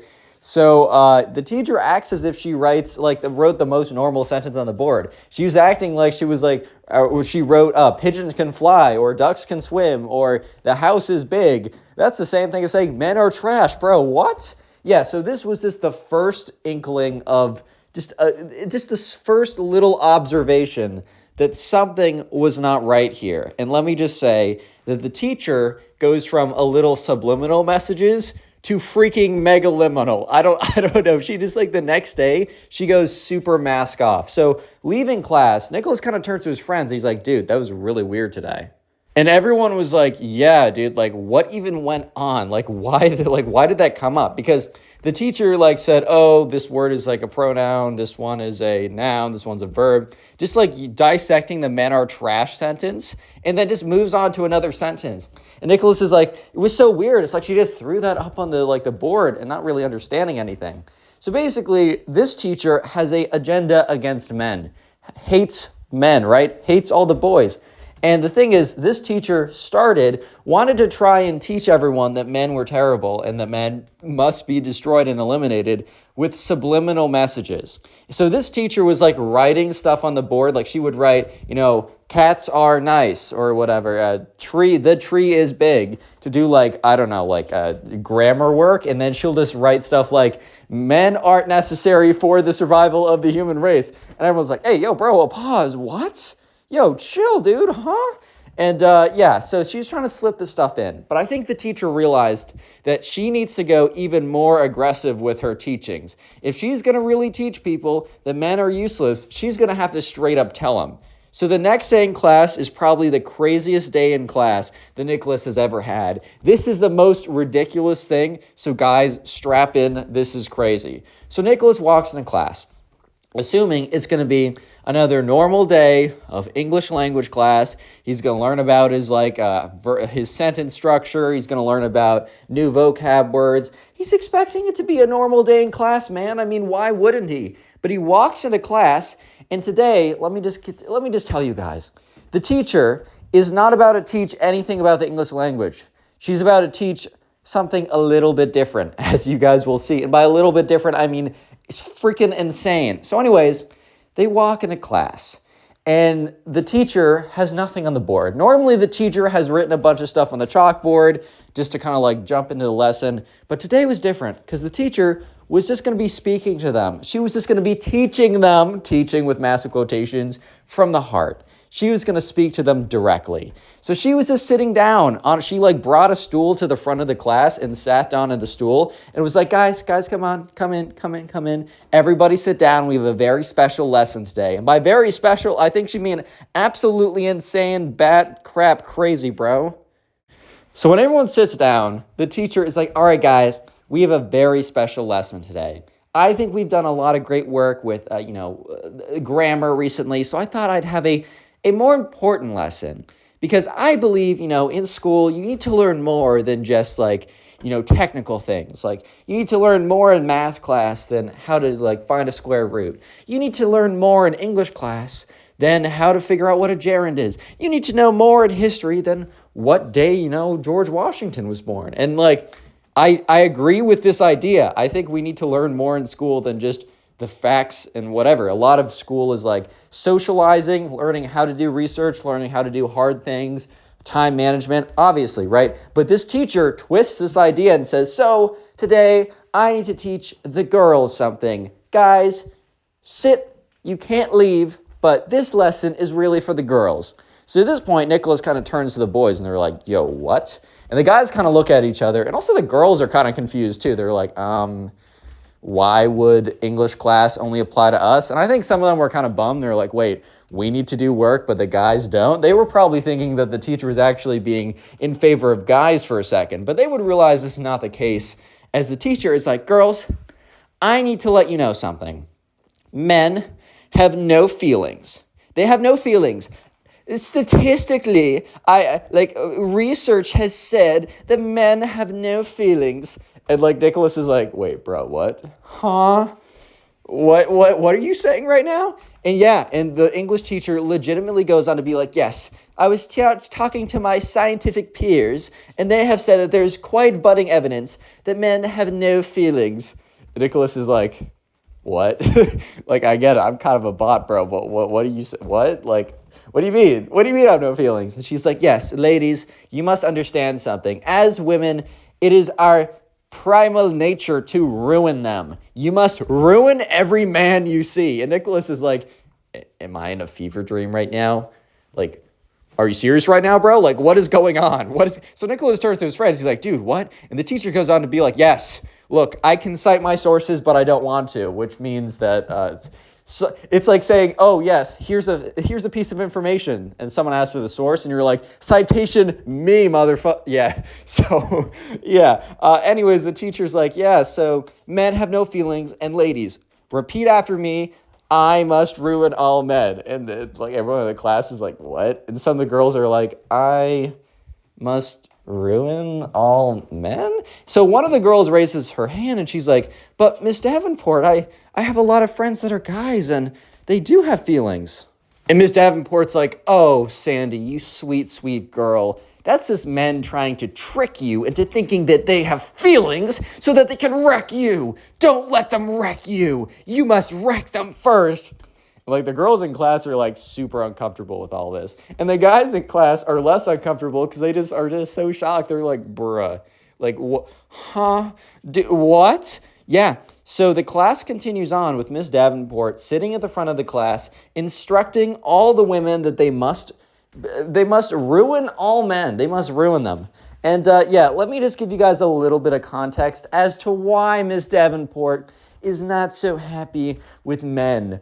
Yes, she has recently been dumped by one. Yeah, this is why she's going on a crazy tirade. So basically, Miss Davenport, apparently, right, this is what I'm told by Nicholas, who is told by a friend, and like, okay, I don't know, but I'm going to tell you what I was told, right? Miss Davenport had recently been dumped in like a 3-week long relationship. So it's not like, oh my God, we've been together for 6 years. I built my life around someone, which is totally valid and that sucks.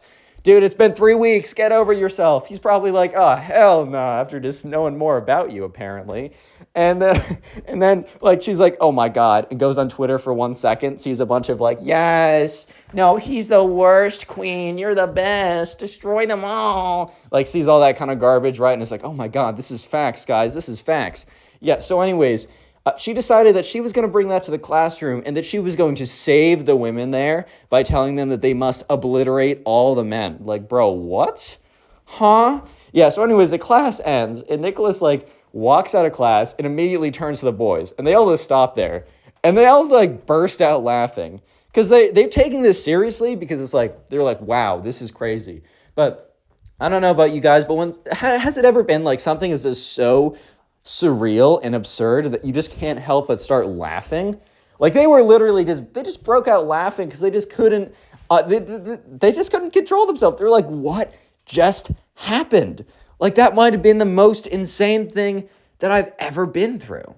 So you thought that class was crazy. Nicholas thought that was the craziest class that he will ever go to. However, you and Nicholas, if you believe that, are not prepared for the next day. Because the next day rolls around and Nicholas enters class having no idea what to expect.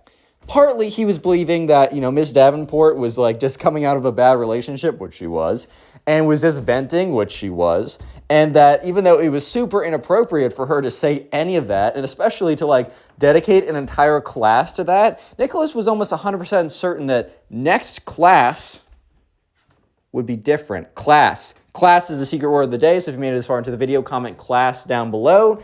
And by the way, while you're down there, in the pinned comment is a link to the Spotify where you can listen to all these stories. And also in the pinned comment is a link to my second channel where I post daily memes. I'm posting daily on there now. Please subscribe. I'm just starting to post, so I really could use some support. And also, if you're listening to this on Spotify, rate 5 stars. It helps out, and let's get right back to it. So anyways, Nicholas is like, okay, there's no way that she's going to spend another class saying anything like this. Wrong. Miss Davenport decides to spend the next class doing this, but saying something even crazier, bro. So anyways, we get into class, we being Nicholas and everyone else. They sit down, and Nicholas is like kind of prepared to like take out his pencil, learn about verbs or whatever. But the second he walks into the classroom, he realizes that it's going to be another nonsense session because he walks in and once again, nothing is written on the board. And Miss Davenport is sitting in that little stupid stool that she brought to the front of the classroom to have a heart-to-heart with the ladies, right? So Nicholas is like, oh, hell no, bro. Oh, no. He's like, oh, God damn it. God. So, because he already knows, bro, it's already going to be another crazy session. So he sits down and like he turns to his friend, who's a guy, and he's like, dude. His friend's like, yeah. He's like, dude, it's gonna be crazy today. And his friend's like, yeah, I'm prepared. I have no idea what's coming. And they were not prepared for this because this was actually insane. So basically, Miss Davenport is like, hello everyone. Today I actually have a presentation. So for a second, Nicholas is like, oh, okay, we're going back to normal stuff. So she attaches her Chromebook or whatever to the projector and starts to project slides. So one would believe, okay, multiple choice question. Comment A down below if you believe that on these slides, it's information about, I don't know, verbs, pronouns, gerunds, sentence structure, clauses, stuff that they're supposed to be learning about in school, at least in this class. Or comment B if you believe it is a slide about how men need to have their civil rights taken away from them. Bruh. If you commented A, you are a sweet, loving individual, and I hope the best for you. If you comment B, then you're very cynical, but unfortunately you are correct here. It was B. Yeah, so the first slide is just kind of like the cover slide, why men should have no rights. And everyone in class is like, huh? Excuse-moi? Huh? Like, come again, my friend? Am I? No. I must have something in my ear. Like, I must have something jammed up in there because there's no way I heard you correctly. There's no way I heard that correct, right? No way. Yeah, so they get there. And Miss Davenport is like, all right, so first slide. Men should have no right to vote. We should take that away from them. Ladies, listen to me right now. Men, stay quiet. They're all like, what? She's like, look at the government body right now. Most of them are men. We need to change that. And it seems like the only way to change that is to have only women vote. And let me just say something. Yeah, there is a disproportionate representation of men in bodies of Congress and government or whatever. But those are elected positions. And last time I checked, there are actually more women in the United States. And bro, if you wanted to vote only women in, you probably could if you got all the girls together say only vote for women, right? What do you mean you got to take men out of the equation? You probably still have the same people elected, bro. What? Yeah, so she's like, yeah, so we need to legally get rid of their right to vote. And they're all like, the girls in class were like, Miss Davenport, doesn't that break some amendment or something like, are all people supposed to have rights? And she's like, well, we can change that, Sally. Did you ever hear about changing amendments before? Yeah. So the rest of that class was just explaining about how every single right, that at least in the United States, right? Every single right that you're given should be taken away from if you're a man. And the entire class is like, what? What? And they leave the class, and Nicholas turns to his friend. He's like, there's no way this gets crazier. No way. Yeah, so unfortunately, bro, it kind of does. Because the next day, Nicholas is like, okay, there is no way that, she's got to stop. She's got to be stopped. Either she's got to stop, or she's got to be stopped by someone else. There's no way this can continue. But here, let me just say that if you guys thought the last two were pretty crazy, because saying that men have no feelings, that's pretty crazy. Saying that, men should have their rights taken away from them because they're guys. I'm sorry, I got the peen when I was born. Bro, I'm sorry. I apologize with all my heart, but come on. Yeah, if you thought that stuff was crazy, then you guys need to prepare yourselves because this day is the craziest day. This is the most insane, absurd statement ever. So I think Miss Davenport must have been spending 1,700 billion hours per day on TikTok and Twitter to come to such brain rot of an opinion as she's about to share today. So she comes in and she's like, guys, I have a very important discussion for us. Because once again, Nicholas already knows that he's about to see some nonsense because once again, nothing's written on the chalkboard. She has her stupid little stupid little stool in the front so she can sit down and have girl talk again, right? And she's like, all right, let's be real here, guys. Let's be real. I really don't think men need to exist anymore. And everyone's like, bruh, what? And she's like, yeah, I really just like, guys, hear me out. I don't think we need to have men anymore. I don't think we need them in society. I mean, now women can fertilize themselves. Ew, lol. Like, bro, stop saying fertilize to a bunch of random, like, middle schoolers, bro. Chill. This isn't health class. But she's like, yeah, they can fertilize themselves. So I was thinking, life would just be easier if we just slowly eradicated all the men. And everyone's like, huh? What? What are you saying, Miss Davenport? And she's like, well, I don't know. Maybe just, I definitely am for the movement. And I've seen it on Twitter of forcefully destroy all men. And they're like, bruh, what? So at this point, Nicholas is like, yo, dude. Yo, dude. Yeah, so let me just say that, to put it lightly, the class was very uncomfortable with Miss Davenport saying that, all men should be doinked, right? That sounds pretty bad.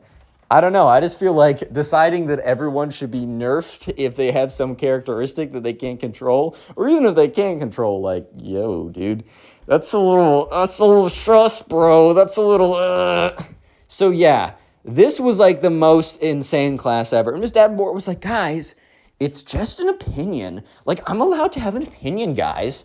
And, like, everyone's like, yo, bro. And, like, she was like, ladies, don't you agree with me? And, like, looks at all the girls in the class. And all the girls in the class are like, no? Yeah, so, when people walked out of class that day, like, literally every single person in class, like, stood outside the classroom. Guys, girls, Nicholas, everyone. And they're just like, that was insane. That went way too far. And Nicholas is like, what are we going to explain? Like, what's going to come tomorrow? So at this point, he's thinking, tomorrow in class, like, that's going to be even more insane. She's literally, if we just chart this on a graph, she's literally going to come in with with a machine gun and blow up all the men, bro. Like, what the frick, bro? Yeah, so anyways, they're all like, damn, what is she going to say tomorrow? So anyways, the next day comes around, and Nicholas walks in, and he's just, like, wondering, like, okay, what's going to be today's daily dose of nonsense from Miss Davenport? However, he walked in, and there was no Miss Davenport. Instead, some, like, random old guy was sitting in her desk. So Nicholas is like, oh, no Miss Davenport today? And this guy says, yeah, no Miss Davenport today, and tomorrow, and for the rest of the year. I am your new teacher. Everyone, this is a good time for me to announce it. Hi, I'm Mr. Stevenson. I will be your teacher from this point on. Ms. Davenport is no longer teaching at the school for a difference of opinions. And you guys were in the middle of, verbs and sentences. So pull out your books to chapter 7. So yeah, bye-bye, Ms. Davenport. I will be smoking that Miss Davenport pack. L. So spoiled kids are extremely annoying. They're super entitled. And today, a spoiled kid just starts getting away with so much and just is so annoying that he actually makes the teacher, who's been teaching for like 15 years, quit their job. Yeah, this is a pretty crazy one, so buckle up, subscribe if you're new to the channel and enjoy story videos, and let's just jump right on into it. So we're going to call the subscriber who submitted today's story Luke. So anyways, in Luke's class, there was a kid who we're just going to call the spoiled kid, and they had a pretty major assessment that was coming up. So the teacher decides to put Luke and all the other classmates, including the spoiled kid, into small groups to review. So basically, they've had an entire week to study for this test. It's like one of the major tests that will have a pretty big impact on the grade. So they're put into small groups to kind of just go over material, just kind of like go over stuff that they need to do. And so they're in the small groups, and Luke happens to be put into a group with the spoiled kid. And the spoiled kid almost immediately starts, I don't know if it's bragging or just, I don't know what this is. I think it's bragging, but I'm not sure. He starts telling everyone in a bragging tone that he has not studied at all. So all the kids, including Luke, look at him a little bit confused and also a little bit concerned, because this wasn't some easy class that you could kind of figure out. I think this was like biology or something. It's one of those classes where it is really memorization based. And in maybe some, I don't know, other types of classes, you can kind of wing it. However, in memorization, like heavy classes, it's a lot harder to wing it because it's less about common sense and more about information recall, which you can't really wing information recall unless you're literally attached to the internet through like Elon Musk's Neuralink or whatever, right?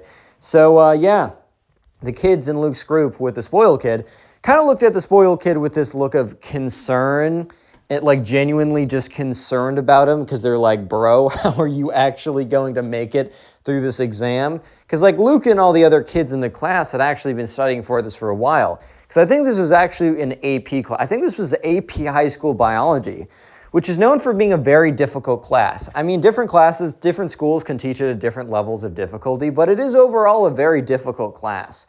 So Luke pipes up and says, bro, like, you should probably start studying, like, for your own good and your own, like, success. You should really consider, like, studying, bro. Like, you really should consider studying.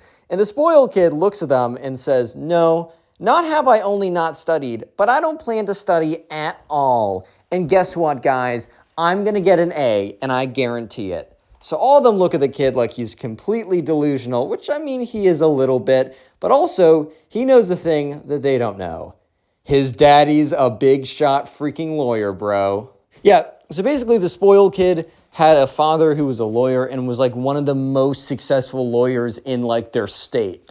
Like he was always like representing he was doing all of these things, right? And he also ended up owning his own law firm. Like he was very powerful, very successful. And here's the thing, they're children of successful people, and sometimes they turn out to be, you know, really great driven individuals who are humble and grounded, and they just happen to have more resources at their disposal. So sometimes they use that just to, you know, to elevate themselves and to be able to do even more. However, other kids sometimes will let the kind of like the resources and power that, you know, their parents and family have go to their heads as if they were the ones who rightfully earned it, right? As if they didn't just luckily spawn into existence into the right family, dude. Yeah, so this sort of entitlement definitely followed around Luke. And unfortunately, the spoiled kid. And unfortunately, the spoiled kid's parents completely encouraged this type of behavior. They would, you know, whenever the spoiled kid would have a tantrum, they would basically back him up. So because of that, he was super inflated, like inflated ego, inflated confidence, inflated just like everything like that. So the spoiled kid was basically bragging about how the fact that he hasn't studied and he doesn't need to study. The thing is though, Luke and everyone else in the group with the spoiled kid, they don't realize that the spoiled kid is going to pull the daddy is a lawyer card. They just think that this kid's going to frickin' fail. So they keep trying to tell him, dude, like, this is really hard. Like, we've been studying for even more than a week. Like, we've been preparing for this even before we knew that we had a test. Because they were told about that they were going to have a test in a week, but it was kind of clear what the material was going to be on, or what the test was going to have on it, because it followed this very sequential order of everything, right? So a lot of them, including Luke, had actually just been reviewing after every single class, because not only this, they wanted to do well on the AP test too, and so it makes a lot of sense to review as you go along, not even just for tests. It'll make studying for the AP a lot easier. Have you guys ever taken an AP class in high school? If you have, let me know down below. I took a few, but anyways, right, so Luke is looking at this kid in this kind of like feeling of like, oh geez, bro's actually gloating about failing. Yeah, so little did he know that the spoiled kid had a trick up his sleeve. So anyways, after the spoiled kid brags about not studying and not planning on studying, but thinking that he was going to do super well, everyone in the group just assumed that, okay, we tried to warn this kid that this is a hard exam. He's not heeding our warning, so like at the end of the day, what can we actually do? Like, what can we actually do about it? The answer is probably nothing. So they decide that they're going to go ahead and continue on doing what they're supposed to be doing in the first place, which is studying for the big exam. So yeah, sure enough, they study for the rest of the period, and the spoiled kid just completely goes on his phone, not even paying attention. So in other stories, like the schools have been stricter about going on your phone. However, this school, it's kind of less enforced. There is a rule against blatantly going on your phone in class, or at least teachers are given the ability to enforce the rule really strictly. However, this teacher really did kind of abide by the, if you want to learn, you'll learn. If you want to like goof off or whatever, you can goof off. Especially since this is an AP test, it's like the teacher probably is thinking, if you don't want to study for the AP test that you're paying for and need for college, I mean, go for it. Like if you want to do all the studying on your own or like not pay attention to my class, like I'm not going to like force you to. So the spoiled kid was literally just on his phone the entire time while everyone else was preparing for the exam. So finally, the next day, Friday, comes in, and it is the first exam. It's really difficult, or at least that's what Tom says. And even the people who put in a lot of effort, including himself, and studied, they did pretty tough. Like, it was really hard. And by, like, the average was like a B minus, which a B minus is not a bad grade, but it's definitely like, I'd say average grades for a lot of things are like Bs, high Bs. Not really A's, not really C's, unless you're in like a college physics class or something. Hey guys, the average is at 24%. Congratulations, you all did amazing. It's not like that. This is still high school. However, let me just say that the spoiled kid was the very lowest score. So basically, the teacher goes on the board before handing out the tests and says, all right, guys, so before I hand back the tests, I kind of just want to show you how this like scatters out. I know some teachers who do this, and it's always kind of interesting, but also a little humiliating if you learn that you actually did the worst. So he says, all right, so he goes on the board, and he says, the high on this test was a 90, and the lowest score was a 12. And he said, and then he kind of like drew a kind of like, one of those like bell curves, but he didn't do it like a standard distribution. He kind of like had the curve go way up around the 70 to 80 range. He said, okay, the majority of the test scores were in the 70 to 80 range. We had a few in the 50s, a few in the 60s, majority in the 70s, and a few and a lot in the low 80s, and 190, which was not 190, but 190%. He says that was the highest. So the teacher then goes ahead and walks around handing out the tests. And as soon as the spoiled kid gets his test, he looks at it, but he doesn't have a look of like shock. Like sometimes when spoiled kids are really arrogant and think that they'll just be a genius and be able to pass their test because of their sheer genius ability and epic mind because they were always told by their parents that they were geniuses. No. So, and not in this case. The spoiled kid in this case knew that he wasn't going to do well. So instead of having a shocked reaction, he looks at it and simply very calmly raises his hand. So the teacher, expecting like a little bit of commenting from the kid who got an 11%, right? But didn't really expect the commentary to come as a class question. The teacher kind of expected the spoiled kid to ask to meet with him after class or during a free period, and they'd go over the test together and how the spoiled kid can salvage his grade in this class.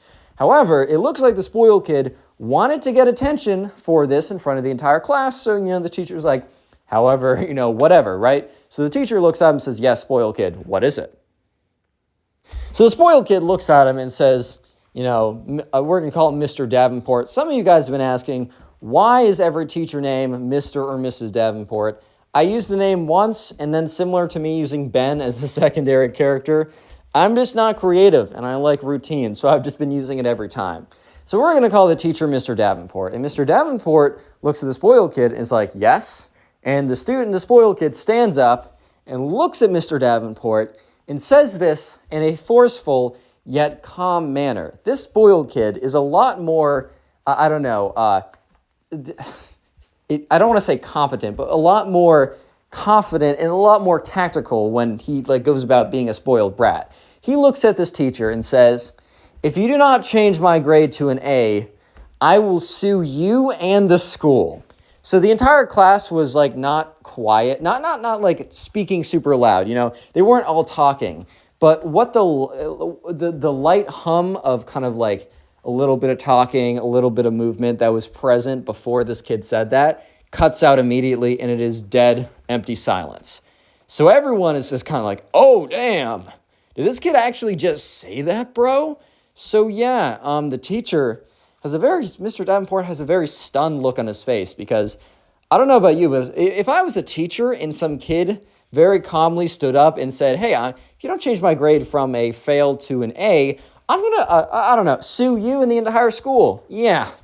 So the teacher kind of laughs a little bit because genuinely, how do you react in a situation like this? And is just come again? So the spoiled kid looks at him and says, yeah, I think you heard me the first time, but if you don't change my grade from an 11% to a 90%, basically from a fail to an A, I'm not only going to sue you, but I'm going to sue the entire school. And this school will come crumbling down. So at this point, this is when the subscriber, Luke, realized that the spoiled kid did have no intention of studying. but he didn't have any intention on doing well in the test from like the first time around. The spoiled kid had no intention of studying because he was going to basically threaten his way to an A. Look, there's a lot of strategies of doing well in high school. I do not suggest this one, guys. I mean, I don't know how many of you guys could pull this off. I know I certainly couldn't, but I really don't suggest this. Yeah, so sure enough, Luke and everyone else in the class, they're just like, oh my God, like what did this kid just say? And, you know, the teacher's looking at the spoiled kid. And the teacher, like kind of like the smirk, laugh, smile the teacher had on his face, that wasn't really because he thought it was funny, but just because he was completely taken off guard, slowly dissipates as he realizes that the spoiled kid did just say what he thought he said, and also said it with completely seriously. So the teacher kind of makes his tone serious as well and says, you know, I will not take such threats in my class. Like, you're going to sit down and nothing's about your grade is going to change. Like, you didn't put in the work, you performed poorly, and because of that, you threatened to sue me. Like, that's insulting. Like, just sit down. I'm not hearing anything else from you for the rest of class. So the class is like super silent as this kid sits down, as this is pretty crazy. Like, this is like, whoa, because this teacher was pretty chill. I mean, I don't know. He wasn't like, I'm going to be your best friend, but you kind of don't want your teacher to be your best friend. You don't want them to be so ridiculously out of touch that they like, I don't know, like that they can't actually like relate, or they make things really hard not realizing because they're just so out of touch. But you also don't want your teacher to be your best friend. Because, you know, they're supposed to have a figure of authority over you. They're supposed to be your teacher, not your friend. However, while this guy was very chill, they've never seen him lash out at anyone. So it was pretty uncomfortable for them to see this, even though everyone agreed this was a totally justified response. Because I don't know about you, but if I was a teacher and some kid threatened to sue me, I don't think I would just be like, oh, okay, that's fine. That's a totally normal thing that normal people say. I think I would recognize how insane of a thing that was said just was. Like, I think I would, I don't know. I think I'd be upset as well. I don't know if you guys agree or disagree. You can let me know in the comments if you'd like. So here's the thing. Luke and everyone else in the class kind of assumed that the spoiled kid was pulling a massive bluff. They kind of assumed that the spoiled kid did not actually believe that he was going to be able to sue the school or that anything like that, or even try. So some people, not Luke, but Luke learned a little bit later on, but other people knew that the spoiled kid came from a really powerful lawyer-type family that owned a law firm, and his dad was specifically one of the top lawyers, whatever, in the state.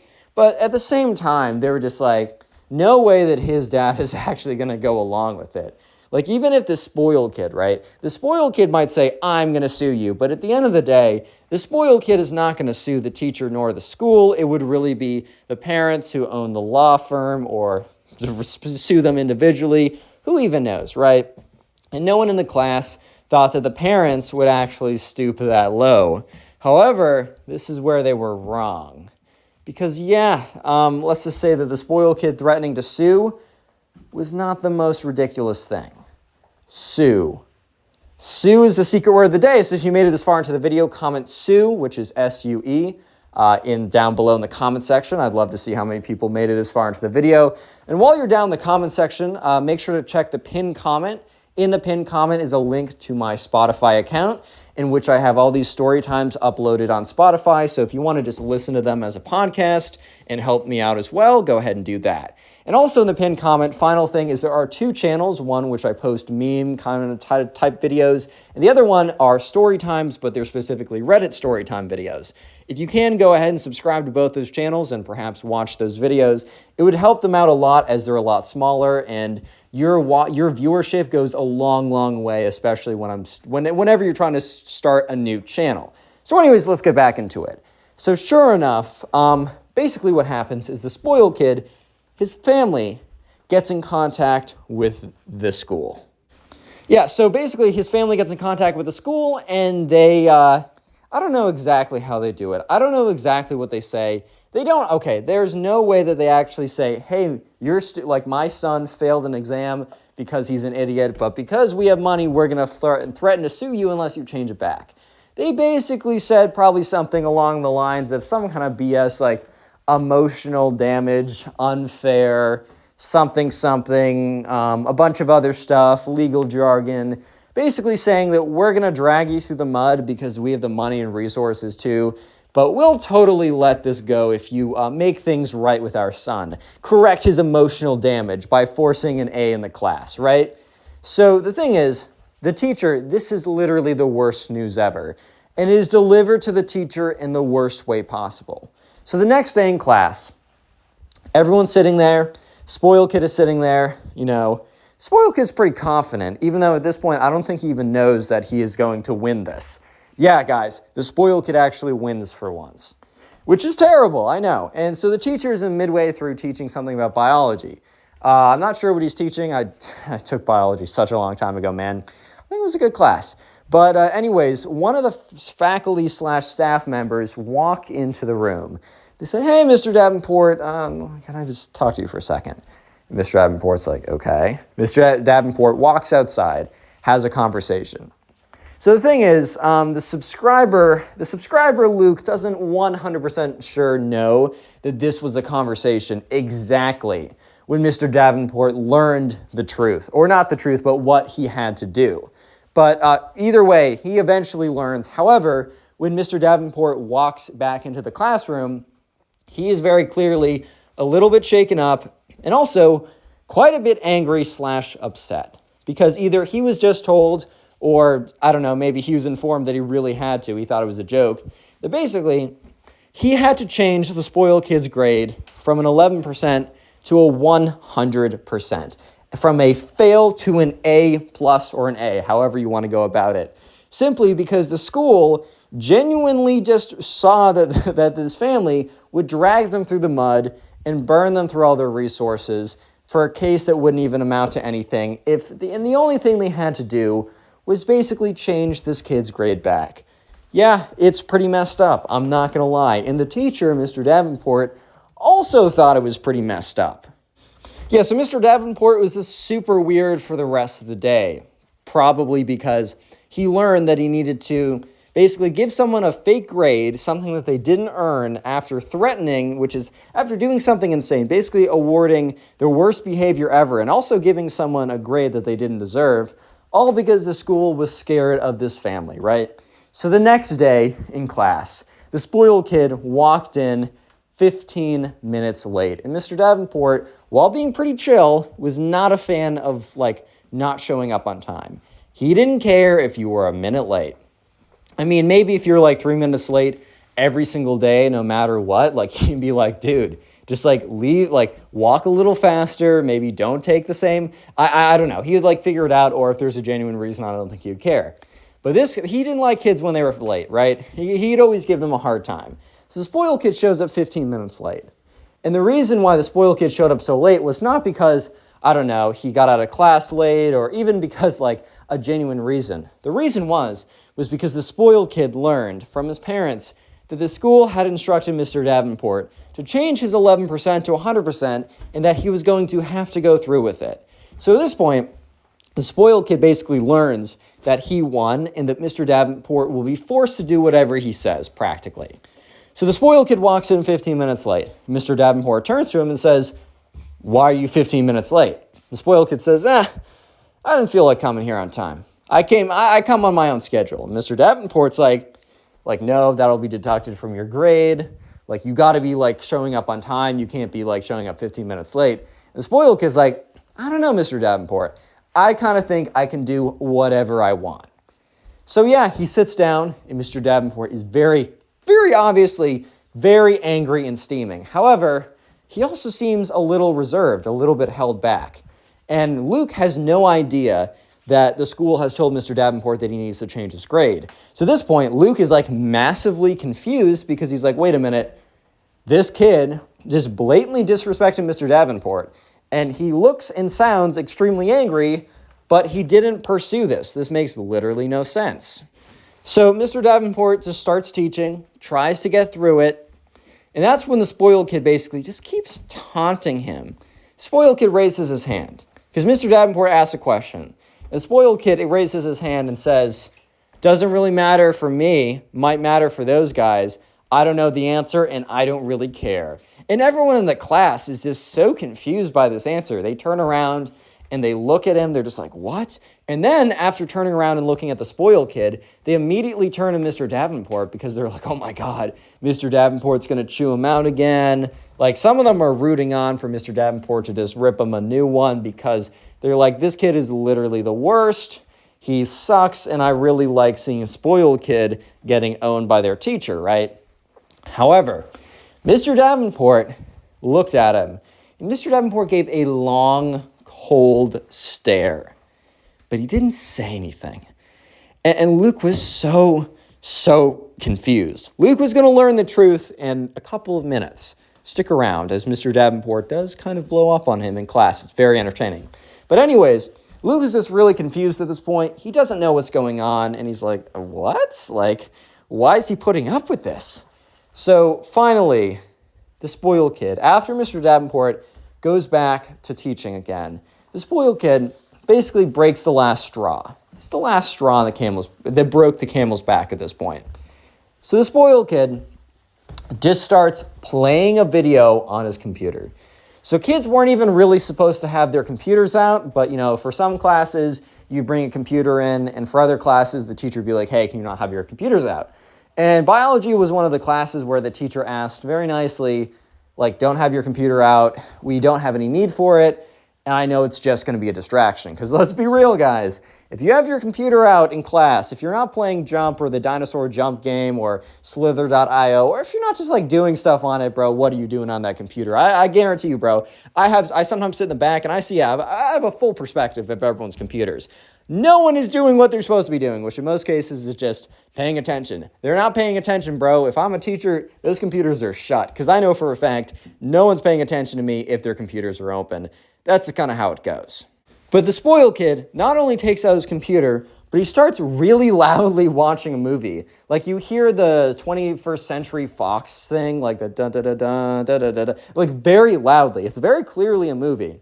So the whole class turns around again and sees the spoiled kid put his feet up on his desk, recline back, and literally opens up his backpack and pulls out a thing of popcorn. Yeah, the spoiled kid was planning his moves to be as disrespectful as possible. He literally popped popcorn in advance just so that he could be disrespectful to Mr. Davenport. Yeah, I'm not even kidding here. So at this point, Mr. Davenport stops what he's doing, and he asks nicely, like, spoiled kid, could you please not play a movie in class? And once again, Luke and everyone else in the class is like, huh? Like, why is Mr. Davenport not going in? Like, he would go in on anyone else, and some of the kids were probably getting a little bit mad. Like, what is this special treatment to such a jerk of a kid, right? And the kid's like, nah, I don't think so. And he literally just continues to watch, and he pops more popcorn. And that's when Mr. Davenport just freezes. He doesn't say anything for literally 60 seconds. I think Mr. Davenport was really thinking, and what I'm about to do, is it really worth it? And eventually, Mr. Davenport came to the conclusion, yes, what I'm about to say is worth it. So Mr. Davenport takes walks over to his desk, has all these papers on it, and literally swipes all the papers off angrily and forcefully. Papers go flying, and as he does it, he says, I'm done. And the whole class is like, oh my God. He's like, that's it. I quit. Mr. Davenport has been a teacher for over 10 years. And one thing that the kids don't know about Mr. Davenport is that he isn't like a lot of teachers. A lot of teachers, they need their jobs, or not they need their jobs, but they don't get paid a lot as teachers, right? Unfortunately, one of the most important professions gets paid somewhat near the least, especially when you compare it to how important it is, right? So the thing is, Mr. Davenport was not like most teachers. Mr. Davenport wasn't originally a teacher. He actually made a lot of money being like a stock guy before. He was in hedge funds and stuff like that. However, he made enough money and then wanted to pursue something that he felt was more meaningful and where it didn't really matter how much he got paid. And that happened to be teaching. So Mr. Davenport was actually like a multi-millionaire, right? And he happened to work with the spoiled kid's dad. So he knows all about it, right? So Mr. Davenport, at this point, is really just teaching for fun. However, this recent thing that happened, which having to give a kid a false grade and letting him boss him around was a little bit too much, and Mr. Davenport decided that it wasn't worth it. So the whole class is completely silent because Mr. Davenport just slammed all the papers off his desk and screamed that he quit, which is pretty crazy. Yeah, so that's when Mr. Davenport decides to go in on the spoiled kid. So the spoiled kid kind of straightens up his back, takes his feet off of his desk, and pauses the movie because Mr. Davenport has gotten his attention, to say the very least. So Mr. Davenport starts walking in on the spoiled kid. He's like, everyone, I want you to know something. This kid's family threatened to sue the school. That if I threaten to sue the school unless I change his grade from a pitiful 11% to 100%. And guess what? One of the faculty informed me that I needed to do this. And so everyone's like, oh my God. So everyone starts freaking out. They're like, oh my God, right? And the spoiled kid has a little sense of arrogance and smirk or whatever. And that's when the teacher goes in, Mr. Davenport's like, spoiled kid, you're so confident. You're so full of yourself. It's like, do you really believe that you've done anything? And the spoiled kid is like, my family, ... whatever. But Mr. Davenport catches him off. He says, yeah, your family, not you. You've done nothing. You've achieved nothing. And everything in your life is not because of you. You've contributed nothing. You're a little leech who's digged his little fangs into the side of our society and sucked it dry. And the spoiled kid was like, whoa, whoa, whoa, whoa. Because the spoiled kid had never been spoken to like that before. And the spoiled kid's like, I don't think who you're messing with. And the teacher screams back at him because remember, this teacher used to be a super successful hedge fund millionaire, whatever, and he's kept his identity pretty low key. However, he's also still kept up in the world.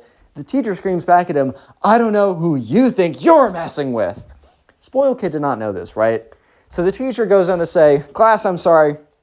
I cannot do this anymore. As much as, I love teaching, the school is corrupt if they'd let something like this happen. The school is corrupt, the system is corrupt, and from this day on, I quit. And the teacher begins to pack up his stuff. And the spoiled kid has a little bit of a smile on his face because the spoiled kid believes that he's won. And that's when the teacher says, oh, spoiled kid, I got to let you know something. Just so you know, you didn't get away with this. You didn't get away with this. And the spoiled kid kind of speaks up spoiled kid's a little shaken up at this point because this is a crazy turn of events, right? But the spoiled kid speaks up a little shakenly, but a little bit more confidently than he would have been a minute ago. He's like, how did I not win this? I got my A and you quit. And the teacher's like, spoiled kid, do you think I've been a teacher for my entire life? And the spoiled kid's like, yeah. And he's like, no, there's some things you don't know about me. I never had to be a teacher in the first place. In fact, and he's like, you know what? Might as well let it all go. I'm no longer a teacher after this point, so it doesn't matter. I, in fact, am a multi-millionaire. I used to live a completely different life, and I left it all and I left my job behind to pursue teaching. I haven't needed to teach a single day, but I came in every single day to do so. And he looks at the spoiled kid, and he's like, you know what also? You know what happened when I worked in the world of finance and business? I met a lot of people because we consulted with a lot of really big organizations. And some of these big organizations were schools. In fact, I've met with almost every board of a pension fund of every major college in the United States. And at this point, the spoiled kid's like, uh-oh. And the teacher's like, I just want to let you know something. I will individually reach out to them and let each and every one of the colleges know who you are, what you stand for, and what you've done. And I guarantee you, doesn't matter what SAT score your parents pay for, it doesn't matter what extracurriculars that you make up, it doesn't matter what other fake grades you get from bullying other teachers, you will not get into any of those schools. And for once in your life, you will get into a school, you will get something that you actually deserve, my friend. And with that, the class is dead silent right now, because this is the most mic droppiest mic drop of all freaking time. And so he walks back. The teacher walks back, closes up his suitcase, clicks it, walks out the door. The kids are literally silent for the last 10 minutes of class. Today we have a story time of probably one of the worst teachers I've ever heard of. This teacher has an agenda and actually fails students because they're not overweight, and tries to sell her own books in class constantly. This is a pretty crazy teacher story that I know you'll enjoy, so sit back, relax, subscribe if you're new to the channel, and let's jump into this story. So we're gonna call the subscriber who submitted today's story Nate. So anyways, this was the first day of 7th grade. And, on the first day of class, you go and you see all the new teachers and all the new classes and all the new students in your classes. It's a very exciting time, but it also is a little stressful. And it's also the time where you'll basically scout out and probably make a pretty good educated guess on how difficult your classes are going to be and which teachers are going to be the difficult teachers. So yeah, let's jump right into it. On the first day, Nate goes into his English class, and he sees the teacher, and she has short blue hair, right? She has a big flowery skirt on, and she's on the somewhat larger side. There's nothing necessarily wrong with this. In fact, I think larger people on the internet get way too much hate. However, if you're telling people that, obesity is extremely healthy, and that you would fail them in class if they're skinny, like this teacher will, just stick around, then maybe that's not the greatest thing to say. Anyways, though, everyone sits down, and the teacher's waiting for people, and she says, all right, class, welcome to English 115 or whatever. Today we'll be in this class, we will be researching literature and having class discussions, and kind of goes through the very basic whatever. On the very first day, Nate didn't get any really obvious red flags except in the last 5 minutes of class.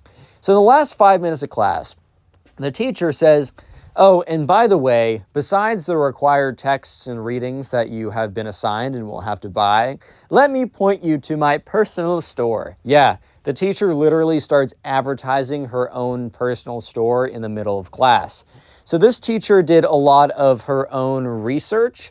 And this isn't like an academic that does research at some school or institution, because normally academic research needs to be peer reviewed. It needs to be checked over by a lot of people. No, this was her own personal research. And on the store, because she went to the link, she said, okay, on our little class, because there was they used Canvas. I don't know if you guys know what Canvas is. It's basically a nice place or not a nice place. It's a terrible, scary place. But it's a place that organizes classes really well. And she said, on our Canvas page, here's a link to my store. And sure enough, there was a link to the store. So the teacher goes on the projector and clicks the link, or airplays or whatever, clicks the link to her store and starts browsing and showing off all the stuff that they could buy. First of all, I'm pretty sure this has to go against some kind of terms of service, some kind of rule for a teacher. And it definitely was a little bit unethical, because while she didn't explicitly say students who buy stuff from my store will receive better grades, she somewhat kind of alluded to it. And one of the most, the number one bestseller, according to her, maybe it sold 0 books, but, number one place at 0, I don't know, was a book or a research paper book type thing that was talking about how obesity is actually the healthiest standard for your body, and that everything else is not just unhealthy, but unethical. And it was a quote-unquote research paper, but she didn't do research, so it was peer-reviewed basically by herself and her one Twitter follower. Yeah, so look, I'm not a scientist, and I definitely have not done research, but I will say that probably most people can agree that, obesity is not the healthiest state to be in. I will say that, different bodies can handle different, levels of weight and still be healthy. Just because you have more weight on you than another person doesn't necessarily mean that you're less healthy. It really is a case-by-case situation. However, I think we can all agree, or at least in my opinion, we should all agree, that obesity is definitely not associated with peak and ideal health, and that you should definitely not be telling people that they should be obese, and not being obese is unethical. I think we can all agree to this. But basically, Nate was like thinking that this class was going to be totally normal until the last 5 minutes when the teacher shows off and basically highly and strongly encourages them to buy from her store. And her store, it's not just the fact that she wants her students to buy from her store. It's the fact that she was basically alluding that you would receive a better grade if you did buy from her store. That's definitely where things got really messed up. Anyways, though, let's go a couple weeks into class. So the teacher would have a few more red flags, a few more really strange things, and Nate and his friends took a deep dive into her store. And apparently it was one of the craziest things ever. Not just a paper saying that obesity is healthy and not being obese was unethical, but there was a whole thing, right? It was a rabbit hole. She literally made a book, a book that you could purchase, which was just a compilation of her tweets. She literally said you can buy a book that is just going on twitter.com and printing out every single one of her tweets as a new page in the book. Probably this was not a great selling one. This one probably didn't receive Amazon's #1 most sold book of all time ever award. And if it did, it was probably issued by the teacher herself. But for a little while, there were only a few red flags, a few weird things that she would say. For example, she would for some reason, there was text that she had them read, and it was describing, it was describing a character, and it was a novel or whatever. So it was describing a character. And the whole point of reading this was to look at okay, look how this author uses words well, or is known for being a good writer. How does he describe whatever, right? And I think the character that was being described happened to be muscular or something. I think they were describing some lumberjack. And in the text, it was and in walks I'm not going to do a good job, but basically describes his physical appearance. And that's when the teacher drops a little bit this guy must be extremely unhealthy by the way he's being described. Only healthy people are 400 pounds or up. And everyone's bro, what? Everyone kind of pauses for a second, but This teacher doesn't miss a beat. She keeps going, and she keeps talking as if she didn't just say one of the craziest things ever. But other than a few small things like this, nothing too bad for Nate. However, it's about to get really, really bad. Yeah, so anyways, let's go about a couple weeks later after this point. So the first couple weeks were really just reading text and understanding what makes good writing. And this teacher actually was quite good at English. She was quite a good writer. She, understood what made good writing. I'm not trying to completely discredit the teacher, at least in those professional manners. However, I think the rest is pretty damning. Anyways, so this was their first time to have an actual writing assignment. And so they write up a paper, and there are certain requirements. There were certain, you had to follow certain grammatical rules. You would be judged on how well you describe the characters, all this kind of stuff. Because you were tasked to write your very own little short story. And so, Nate and other people in the class wrote their stories, whatever, they submitted it. And the thing about Canvas is you're allowed to see the spread of your grades. Basically, what I mean by this is if you click on your grade in Canvas, at least on the mobile version that I found, you can see the high, the low, and the average. So you can see what the average score on the test is. You can also see what the highest score and the lowest score. So anyways, grades come out, and Nate gets a notification on his phone. He was fairly confident in his, his test or his paper or whatever. I'm not saying that Nate expected to get an A+ on his first paper in a class. In fact, I found a lot of English teachers will almost lowball you on the first paper so that there's really clear room for you to improve, because they just love to see a student improve, which I understand. Every teacher wants to see a student improve. But even if a student comes in and gives A work, I feel on the first paper, quite often teachers will just give you a lower grade and just so you can get a higher grade later on, which whatever, right? But Nate receives a very scary score. Nate receives a 54%. So Nate was kind of expecting this teacher, to maybe have higher standards, maybe to be a tough grader, but not this, man. This is insane. So Nate immediately checks Canvas and sees that the average was like a 62. So he feels a little bit better knowing that everyone did really poorly, but he starts texting his friends because, his friends in his class, because this is a pretty alarming grade to get. At least for Nate, he was definitely used to getting B's and A's in his English classes because he was at least a decent writer. He wasn't the greatest writer ever, but you kind of didn't need to be the greatest, right? You didn't have to be Shakespeare to get an A in like high school English or middle school English, right? You don't need to be a perfect writer to do that.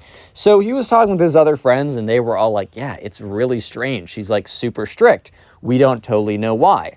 So they get into class and the teacher says, hello class, like welcome back.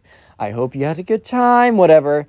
I understand that some of you may or may not be disappointed with the grades that you received, which, yeah, obviously, bro, you gave people like 40%, 50%. People are not going to be happy with a fail. Oh, I'm really happy with my fail. I thought I was going to get a fail, but instead I got a fail. So I'm really happy about that. Like, said nobody ever. So yeah, no S, Sherlock. People aren't happy. So anyway, she's like, so I've decided to make little write-ups for each of you, just to say how you can improve, and you can improve your scores. So the teacher started walking around handing the stuff out. And, in most cases, what would you expect to see on this? Maybe grammar, right? Your grammar was really bad. I care a lot about grammar. I will help you improve. And if you improve your grammar, your grade will increase dramatically, right? Maybe the storytelling wasn't that good. Read these stories and try and emulate their style until you come up with your own style, and then your grade will improve.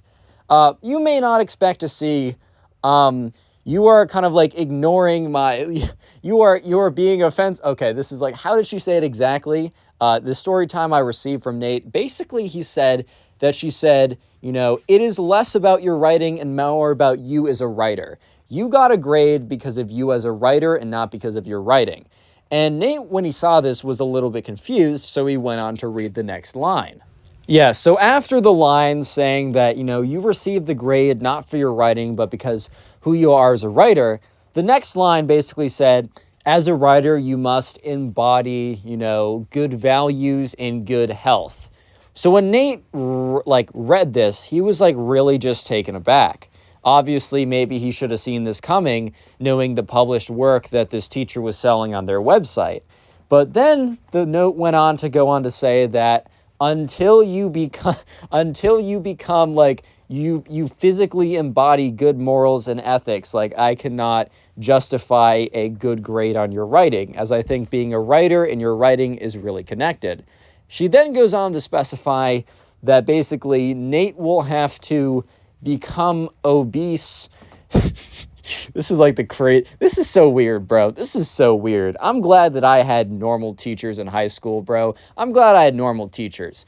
Today's secret word of the day is teacher. Not that creative, I know, but whatever. So comment teacher down below if you made it this far into the video. And while you're down there, check out the pinned comment, as there's a link to my Spotify page in which you can listen to these stories as podcasts on Spotify and help me out doing that. And also, there's a link to my second channel, which I read stories like this. However, instead of reading stories that you guys submit, I read stories from across the web and mostly from Reddit. So go subscribe to that channel, as it's a lot smaller, and it would help out a lot if you did subscribe. Anyways, though, so Nate, when he reads this, is just like, what? Nate assumes that he must have okay, I must have misread something. There's no way that I read this correctly. Maybe she's speaking about how to Nate's trying to justify what he just read.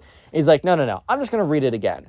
He reads it again, and sure enough, it says basically along the lines of, I'm grading you as a writer, not just your writing. And if you aren't obese, then I can't justify giving you a good grade, because not only is it not healthy, but it goes against, my moral and ethics system. So Nate was not the only one to get this as a response. And about a minute after, the teacher went around handing back these responses, so many hands went up, right? I think people read it in 30 seconds, but they needed to wait at least a minute to 2 minutes before they actually said anything, because they needed to reread it to make sure that they didn't read it wrong and embarrass themselves by saying something completely ridiculous. So after everyone actually realized that what they read was what they read, a lot of, like, half the class's hands shoot up immediately. And the teacher's like, oh, looks like we have a lot of questions. So Nate doesn't raise his hand because Nate has a feeling that other people had similar issues and that they would probably cover the issues that he had. So sure enough, this kid is like, what do you mean by I need to become obese to get a good grade? Like, is this a joke? So the teacher looks and is like, thank you, Ben. We're going to call the guy who raised his hand and said that. We're going to call him Ben. So she's like, thank you, Ben, for bringing that up. No, in fact, like, you guys are actually have been followed, like, society would make you think that that's a crazy thing to say. Yes, dude, let me just say something, a little side tangent. If you ever find yourself saying society in a sentence, please check yourself. Maybe it is, like, the right thing to say in that sentence. But whenever someone is like, blah, blah, blah, because society, dude, I don't know. I just can't take the sentences seriously. But anyway, she's like, yes, Nate, or Ben, I totally understand why you'd say that, and it's not your fault. It's not your fault, Ben. It's not your fault. She was trying to have that, oh, what's that movie called that's really good that has Robin Williams in it? He's like, it's not your fault. It's not your fault. It's trying to do like one of those moments, but instead of like an actual good situation where that would make sense, it's not your fault that you believe that me saying that I won't give you a good grade unless you're literally clinically obese is bad. It's not your fault. It's society's fault. She then goes on to kind of elaborate what she was trying to say. She was trying to say that she believes that writing, something very like floofy. She said something like, kind of like one of these kind of like dumb writer English teacher things that just don't make a lot of sense. She basically said, you know, the writer and their writing, it's not two separate entities. It's interconnected. I don't see them separately. Like, I attach the writer to the writing. I think they flow between each other, which, yeah, dude, technically, right. Like, yes, the writer wrote the piece that you're reading. Yes, that is true, I guess. But basically she's like, and I can't give out a grade. Like, my grades are holistic combinations of both. And I can't give out a good grade if it's a bad writer, even if the writing is good. She's really trying to justify one of the craziest, goofiest things ever. But anyway, she's like, yeah, I can't give out a good grade if the writer isn't good. And the thing is, guys, if you read my work, and then she starts to get a little snappy with them, which is pretty bold in my opinion, but she starts to get a little snappy being like, if you actually read my work or bought my books, you would realize that I hold this position very dearly and that I have plenty of research to back it up. If you guys remember, earlier I said that her research was literally just, peer-reviewed by her, which means it's not even research at all, sourced by her, written by her, etc., right? So she was like, yeah, if you guys actually bother to read my research, aka buy my stuff from my personal store, you would realize I had this like conviction, right? So obviously all the kids were not really happy with this. And after class, because they didn't want to fight with her in class because they kind of realized, there's just like some people in life where it's just not worth fighting with them because you know that they will never, and I mean never, change their mind about anything. And you know what? Some people, unfortunately, just be lost causes, bro. Like, that's just kind of how it is. And sometimes you gotta you just can't fight it out with them. So I think most people in the class realized that it would be a lost cause to try and fight with a teacher on this. So after class, all the people in the class kind of stop outside the classroom. And like Nate and all the other guys are like, look, we need to do something about this. So they all get together and they all make sure that they have the pieces of paper that, it's written down, like exact reasons for why they did poorly. They basically got she got caught red-handed. Not even caught red-handed. She literally painted her hands red and like, look, catch me, guys. Like, she made this really easy, which is kind of funny. But anyways, so they gather all their papers and they head all the way up to the principal's office. And, it's a huge group of kids show up to the principal's office. So it obviously gets, the principal's attention. So the principal's like, okay, guys, come on in. What's the problem? What seems to be the issue here? And one of the kids explains the situation. And the principal, I think understandably, kind of questions this because, kids aren't always the most truthful. And sometimes even when kids are trying to be truthful, their interpretation of what is actually happening is skewed because they don't have the right context. However, they had all the right context here. And in fact, their interpretations were not skewed at all. And that's when they showed the principal the evidence, which was pretty damning. It kind of got her. And the principal's like, wow, I don't know how to react to this. And they also made sure to add in that in the very beginning of class, that she was like selling stuff on her store and that she linked it on the Canvas page, and that she basically encouraged kids, if they wanted a better grade, to go buy her stuff. So obviously the principal factored that in. It's like, whoa, this is like really serious. If you're lying to me, this is a big deal. And they're like, no, we're not lying to you. And some of them were kind of afraid that the teacher would have completely denied it, as maybe the teacher was starting to realize, oh, maybe I'm in the wrong here, right? And I might get fired for this, even if I don't think I'm in the wrong here. So the kids were a little bit nervous, but the principal went and interviewed the teacher. And what must have happened was that the teacher assumed that her logic was correct, because here's the thing. A couple days later, kids come in, because they come in from the weekend, and they have a substitute teacher in English class. And they obviously ask the substitute teacher, where's our normal teacher? And the substitute teacher's like, I don't know, I'm just a sub. So what happened was the teacher never came back. They got a permanent substitute after a little while. And what must have happened was that the teacher must have been like confronted by the principal. The principal was probably like, oh, there's obviously a misunderstanding here. Ha ha ha, can you just help me clear this up? And the teacher must have been like, nope, no misunderstanding. I failed these students because they weren't clinically obese. And the principal was probably just like, so the teacher demands my girlfriend breaks up with me because I'm not overweight. Today we got a pretty crazy story, so let's jump into it and subscribe if you're new. So anyways, we're going to call the subscriber who submitted this story Adrian. So anyways, Adrian met this girl who we're going to call Clara, right? And they got along really well off the bat. So they were mutual friends of like mutual friends. So they each had friends that knew each other. And I think Adrian and Clara were both looking to find someone new at the time, or just looking for someone to date. And I think the friends of friends kind of figured out that they would be a good pair. So they decided to set each other up, and things have been great ever since. So Clara and Adrian have been dating for a couple months at this point. Clara had a teacher who we're just going to call, we're just going to call Miss, no, it's a Miss. We're going to call her Miss Tree. I don't know why, but it's just the first thing that came into my head, so you guys are going to have to deal with it. Anyways, Miss Tree was Clara's English teacher, and, she was very nice to Clara and turned out to be Clara asked Miss Tree to be her advisor, and they became somewhat close. They weren't, like, best friends or anything, but they were definitely pretty close.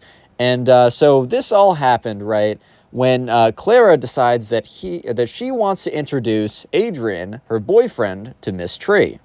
So another little piece of information which seems super irrelevant but is actually really relevant to this story is that Clara is like slightly overweight, but like not even that big of it, like not really. And the thing is, you guys might be thinking, why am I even saying this? Normally I wouldn't say this. However, Adrian said it was an extremely important part of the story.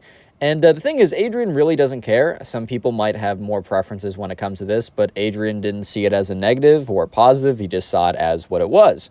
So anyways, Clara and Miss Tree had a really good relationship. And so one day, Clara was, I don't think Miss Tree was, Clara's teacher at this point, but like advisor, whatever. And like at this high school, there was like a really close, like advisor type of environment. So they really wanted to match teachers with kids that they thought would get along really well.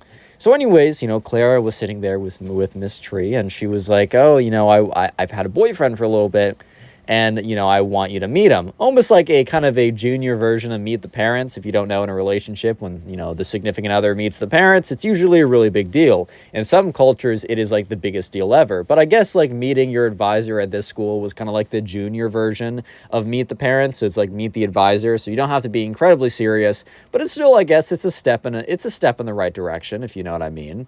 So anyways, Miss Tree seems very excited, or at least Clara says Miss Tree seems very excited at first. I don't know what Miss Tree's expectations were, but they must have been pretty high, or not pretty high, but pretty specific, as you guys will see.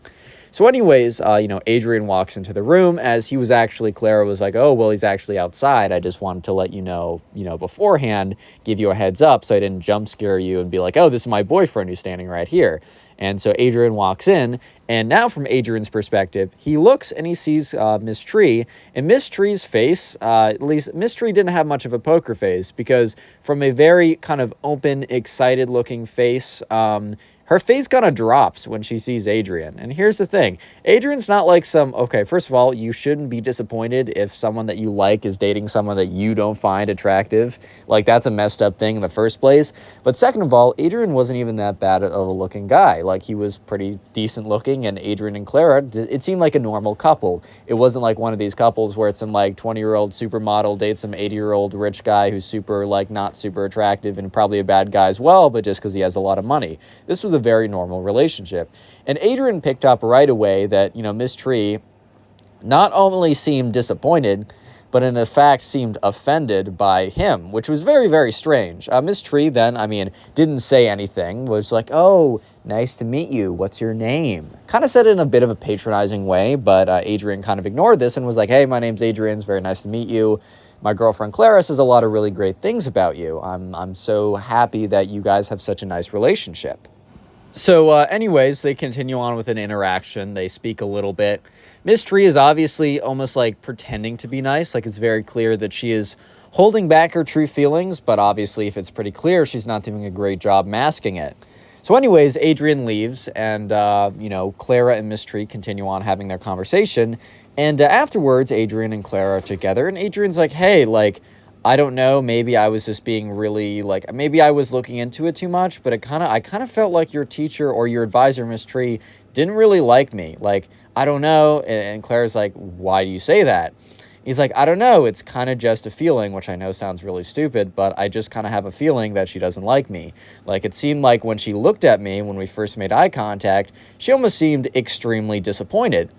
And I don't know how to explain it. It's just how, a look I got. And Clara looks at him and says, look, Adrian, you're probably just, overreacting, which, I think is cute, right? I want, you want to seem, good in front of the people that I care about. That's why I like you, and, whatever. They have a little relationship moment right there. But she's like, look, Miss Tree thinks you're fine. Like, she didn't say anything to me about it. Side note from me, hasn't said anything yet. Adrian sounds a little crazy here, but the truth is sometimes crazier than what most people would think, because Adrian is actually right here. So Clara doesn't know this yet.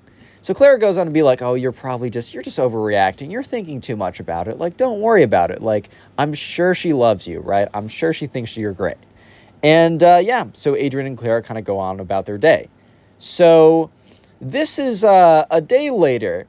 Adrian and Clara go get lunch. They usually get lunch in the school cafeteria at least a couple times a week. Adrian's really good or really works pretty hard to make sure that he has time for his friends and also time for his girlfriend. It's a full-time commitment, right, to have a relationship. So he definitely, he tries to balance the both of them. But every couple days out of the week, they'll get lunch together, and they'll do other stuff. But it's kind of like that's how the lunch is split up. So when they sit down for lunch, Clara looks like she has something on her mind. So Adrian asks, is everything okay? And she looks at him and says, I don't know, I just had a really weird conversation with Miss Tree. And Adrian's like, oh boy. So he's like, what was your weird conversation? She's like, I don't know, you might be onto something. I'm not totally sure. It's weird. And Adrian's like, okay, well, spill, what's going on?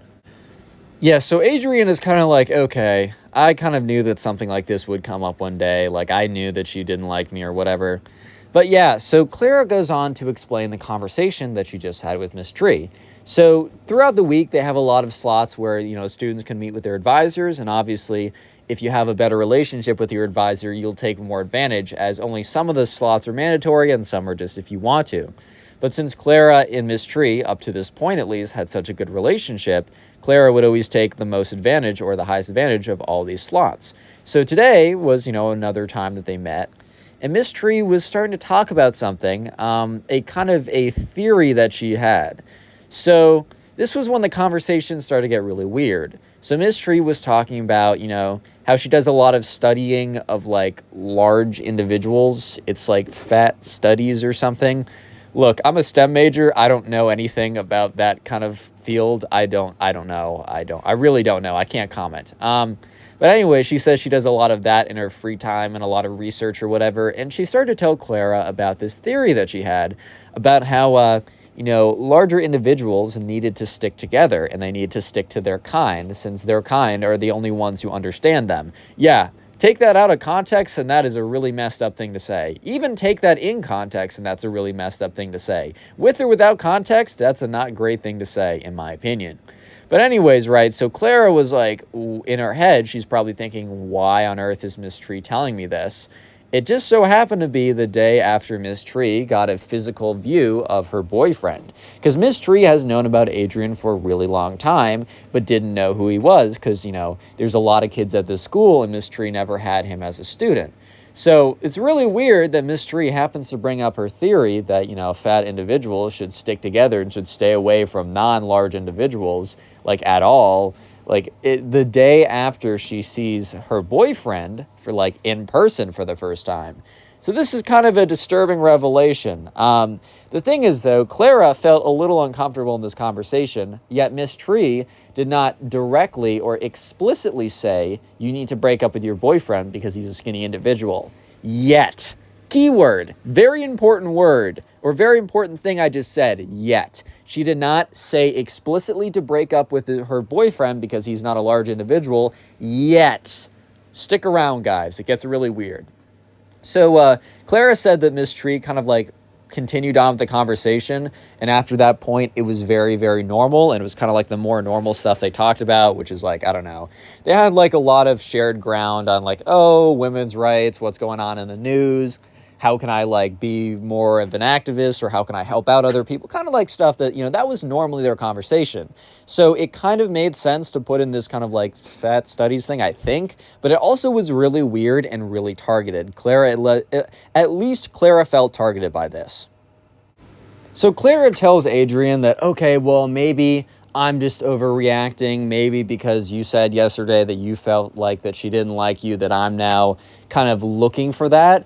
And I don't know, but I can totally agree with this idea that, like, if you are looking for something, your brain will kind of find a way to find it, such as how we're programmed to find faces in the environment, because when I can only assume evolutionarily, when we were, you know, a lot like hunter-gatherers and we were not the apex predator as we are right now, that if we saw a face kind of hidden in like the brush or something, that would be dangerous. So kind of the same way that we will see faces where faces don't exist, Clara was kind of thinking, well, maybe I'm seeing her not liking you when she's actually not saying that, but I'm seeing it because I'm looking out for it. However, Adrian only became more convinced, because yesterday he wasn't completely convinced that he was right, but he kind of knew he was right. I don't know if you guys have experienced this, where it's like you can't prove it, but you know it. Now he basically feels like he knows it and can prove it.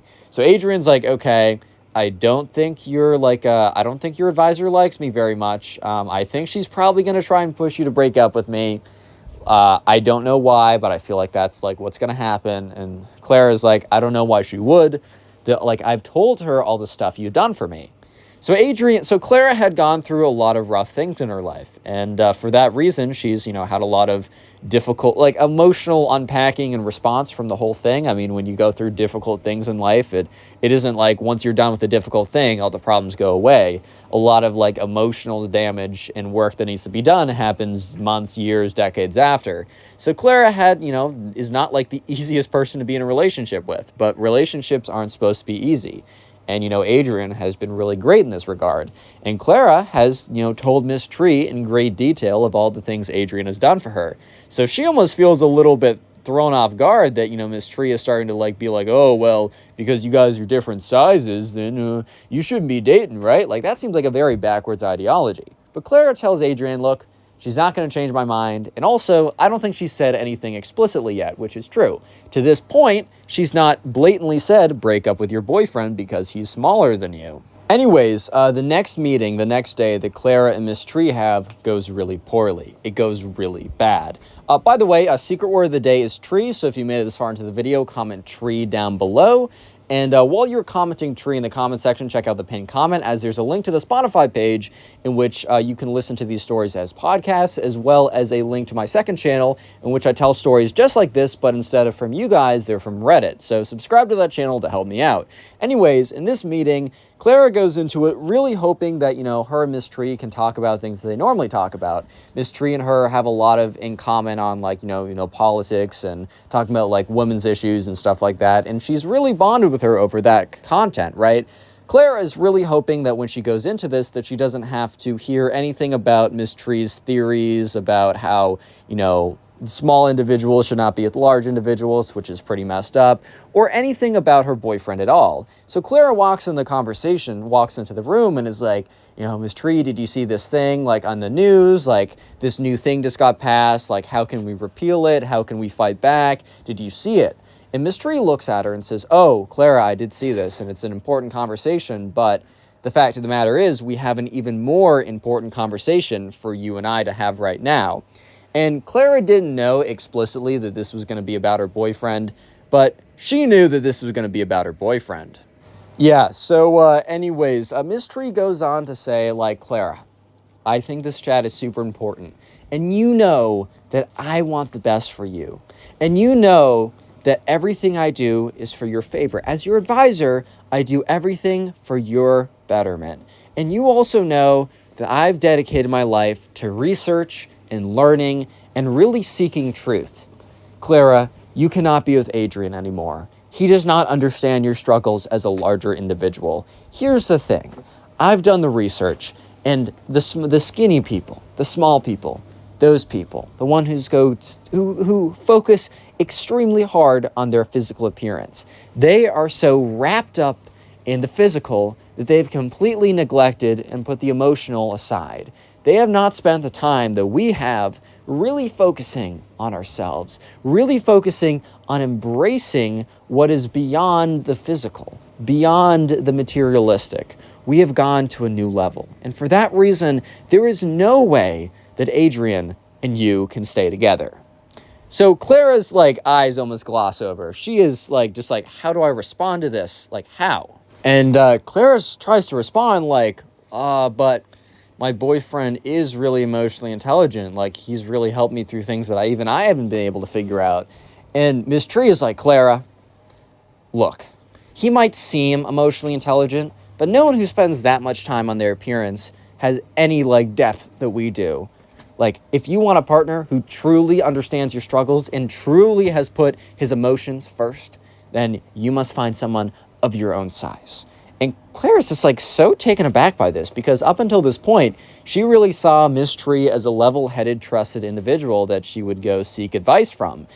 And now she doesn't know what to think, because let me just say that Clara's 100% right. This is not a normal thing to say. This is not a normal, level-headed, smart individual thing to say. If you're saying this, you're probably not spending that much time thinking, at least not in a positive and or productive manner. So Clara's like, okay, haha, and Miss Tree's like, no, I need to see you pull up your phone and say that you're going to text Adrian that we're breaking up. And Clara's like, well, I don't know if I can do that. And Miss Tree's like, Clara, I'm really staking my reputation on this. I've done the research. I know that this is correct. You're wrong here. I need you to do this or our advisorship is over. Yeah. Miss Tree literally threatened Clara that they were no longer going to be the advisor pairing that Clara liked so much and benefited so much from unless she texts him right now that they're breaking up. Even if Clara did agree with Miss Tree that it's a good idea to break up, which she doesn't, by the way, because the reasoning's ridiculous and she's in a good relationship, even if she did, let's say hypothetically she did, maybe she doesn't believe that the best way to go about it is over an offhanded text message. Right? So Clara's like, well, even if I do want to break up, maybe I don't want to over text message. And Miss Tree says, well, I need proof that you did it. Anyways, so Clara is kind of feeling forced into doing this. So she kind of sheepishly takes out her phone and, pulls up Adrian's contact. And they just had some really good conversation over text or whatever, right? They're just like, oh, do you want to meet up tonight or whatever? And she sends them a text message I'm sorry, we're breaking up. Obviously, Clara's going to go meet with Adrian afterwards and, I don't know, be like, hey, we're not breaking up, by the way, lol, but here's a funny story. So she sends the message, and almost immediately Adrian is just kind of text back question mark, because it feels out of place. He knows that Adrian, that Clara would definitely pull him aside and be like, hey, let's talk for a second. This is how I'm feeling. She wouldn't be like, we're breaking up randomly out of a text message. So let's flip to Adrian's POV. Adrian gets his text message, and obviously he's a little nervous. His heart's racing a little bit. He's a little sketched out. But he also kind of feels like that there's a lot more to this story and that he doesn't feel like she actually is breaking up with him. He doesn't know the exact situation. I mean, he knows that Miss Tree's a little weird, but he has no idea. Why would you imagine that someone's advisor would force them to send a text message saying that we're breaking up? So Adrian, after gets another text from Clara saying, I just don't think we're right for each other. And Adrian is like, okay, this is really weird. So he sends a text message back being like, okay, well, let's meet up and talk about this at least. Flipping back to Clara's POV. And Miss Tree's like, see, look at that. He's clingy. He's trying to say, he refuses your answer. He doesn't accept what you're saying. And Clara looks at Miss Tree and is like, he just wants to meet in person. I broke up with him over text message saying so little. We've been together for long enough. I feel like he at least deserves an answer. And Miss Tree's like, no. You're trying to see the best in him. I'm seeing what is actually happening. You must trust me. So Clara realizes now that Miss Tree is completely unhinged. And eventually their session ends. Miss Tree's like, all right, I'll be seeing you tomorrow. I know this might be hard, but I'm sure when you sleep on it, you'll wake up tomorrow and realize that I did the right thing for you and that you did the right thing by breaking up with your boyfriend. I knew he was toxic the second he walked in. So, Clara looks at Miss Tree, is like, haha, thank you. And she walks out and she's like, whoa. So she calls up Adrian, and Adrian picks up the phone, now switched to Adrian's POV. So Adrian is just kind of pacing around because he's like, oh my God, did she actually break up with me? Because Adrian kind of feels like, okay, this seems a little weird. I don't actually believe that this is true. However, he's a little weirded out by it. He's worried that, maybe she actually does feel this way. So when he gets a call from her, he's like, oh my God. He picks it up. He's like, hey, is everything okay? And she's like, so I'm not breaking up with you. And he's like, oh, it literally sigh of relief. He's like, oh, thank God. And she's like, so I was kind of forced to send those text messages by Miss Tree. And Adrian is like, oh my God. And she's like, look, let's meet for a second. So they go to the cafeteria. Even though it wasn't lunchtime, kids could still go in there and sit in there during the free periods if they wanted to. So they went in there, they sat down, and Clara's like, look, you were totally right about Miss Tree. She literally just said that she was forcing me to break up with you or that she wouldn't be my advisor anymore. Adrian's like, oh my God, she's actually insane. Jesus. And she's like, yeah, I know. I'm sorry. I should have listened to you before. And he's like, no, I honestly wasn't convinced of myself either. I thought I was just overreacting. And she's like, look, Miss Tree's not going to be my advisor from this point on. She was saying some really, really hurtful stuff about how you could never understand me because we're different sizes. And Adrian's like, what? And she's like, yeah, some pretty loopy stuff. And also the fact that she threatened to no longer be my advisor unless I break up with you. I don't know. That's just not what I want in an advisor. So yeah, the next day, Clara does not show up to her appointment and she formally submits an advisor change. And so a couple weeks later, after the advisor change goes through, Miss Tree runs into Clara and Adrian in the hallway. And Clara kind of whispers, oh God. Because at this point, Clara and Miss Tree had not seen each other since the whole incident and then her switching. And Miss Tree walks by and stops and is looks at Adrian and is like, I hope you know what you're doing, and then storms off, basically trying to blame the whole thing on Adrian. And Clara kind of just looks at Adrian and is like, ignore that, please. Today we got a story of a teacher who actually tries to sue their 13-year-old student for bullying them online. Imagine that as a teacher, you get so mad that some kid says something mean about you that you actually try and sue them. This is a pretty crazy story time, so sit back, relax, subscribe if you're new, leave a like in the video to claim your free nothing, and let's jump into it. So we're going to call the subscriber who submitted this story Colin. So Colin was in 6th grade, and in one of his classes, he had this teacher who we're going to call her Miss Sensitive because, bro, if you're actually out here trying to sue a 13-year-old kid for calling you mean names online, then you deserve the name of Miss Sensitive. So we're going to call the teacher Miss Sensitive, bro. Yeah, so anyways, Colin, the subscriber, had a friend, and we're going to call this friend Ben. So anyways, Ben kind of self-identified as a roast god. Ben was definitely the type of guy to have no chill, as some people might say, and go after literally anyone. He was still a cool dude to be around. around, I don't know, I feel like definitely in like middle school, like a lot more kids are ruthless, but they're not bad people. They just think like to be cool, they gotta be ruthless or whatever. But the thing is, right, Ben was like, at least he wasn't going up to kids and roasting them, being like, damn, bro, those shoes look terrible, bro. Or wow, man, like, you should invest in some deodorant. That'd be the best investment for you, bro. Like, he's not doing stuff like that. But anyways, they all have a class together and they have it with Miss Sensitive. So anyways, Miss Sensitive was a slightly larger woman. There's literally nothing wrong with that, man. I mean, you live your life, bro. That's all I'm going to say. So on this fateful day, Miss Sensitive was going around and decided to give out a pop quiz.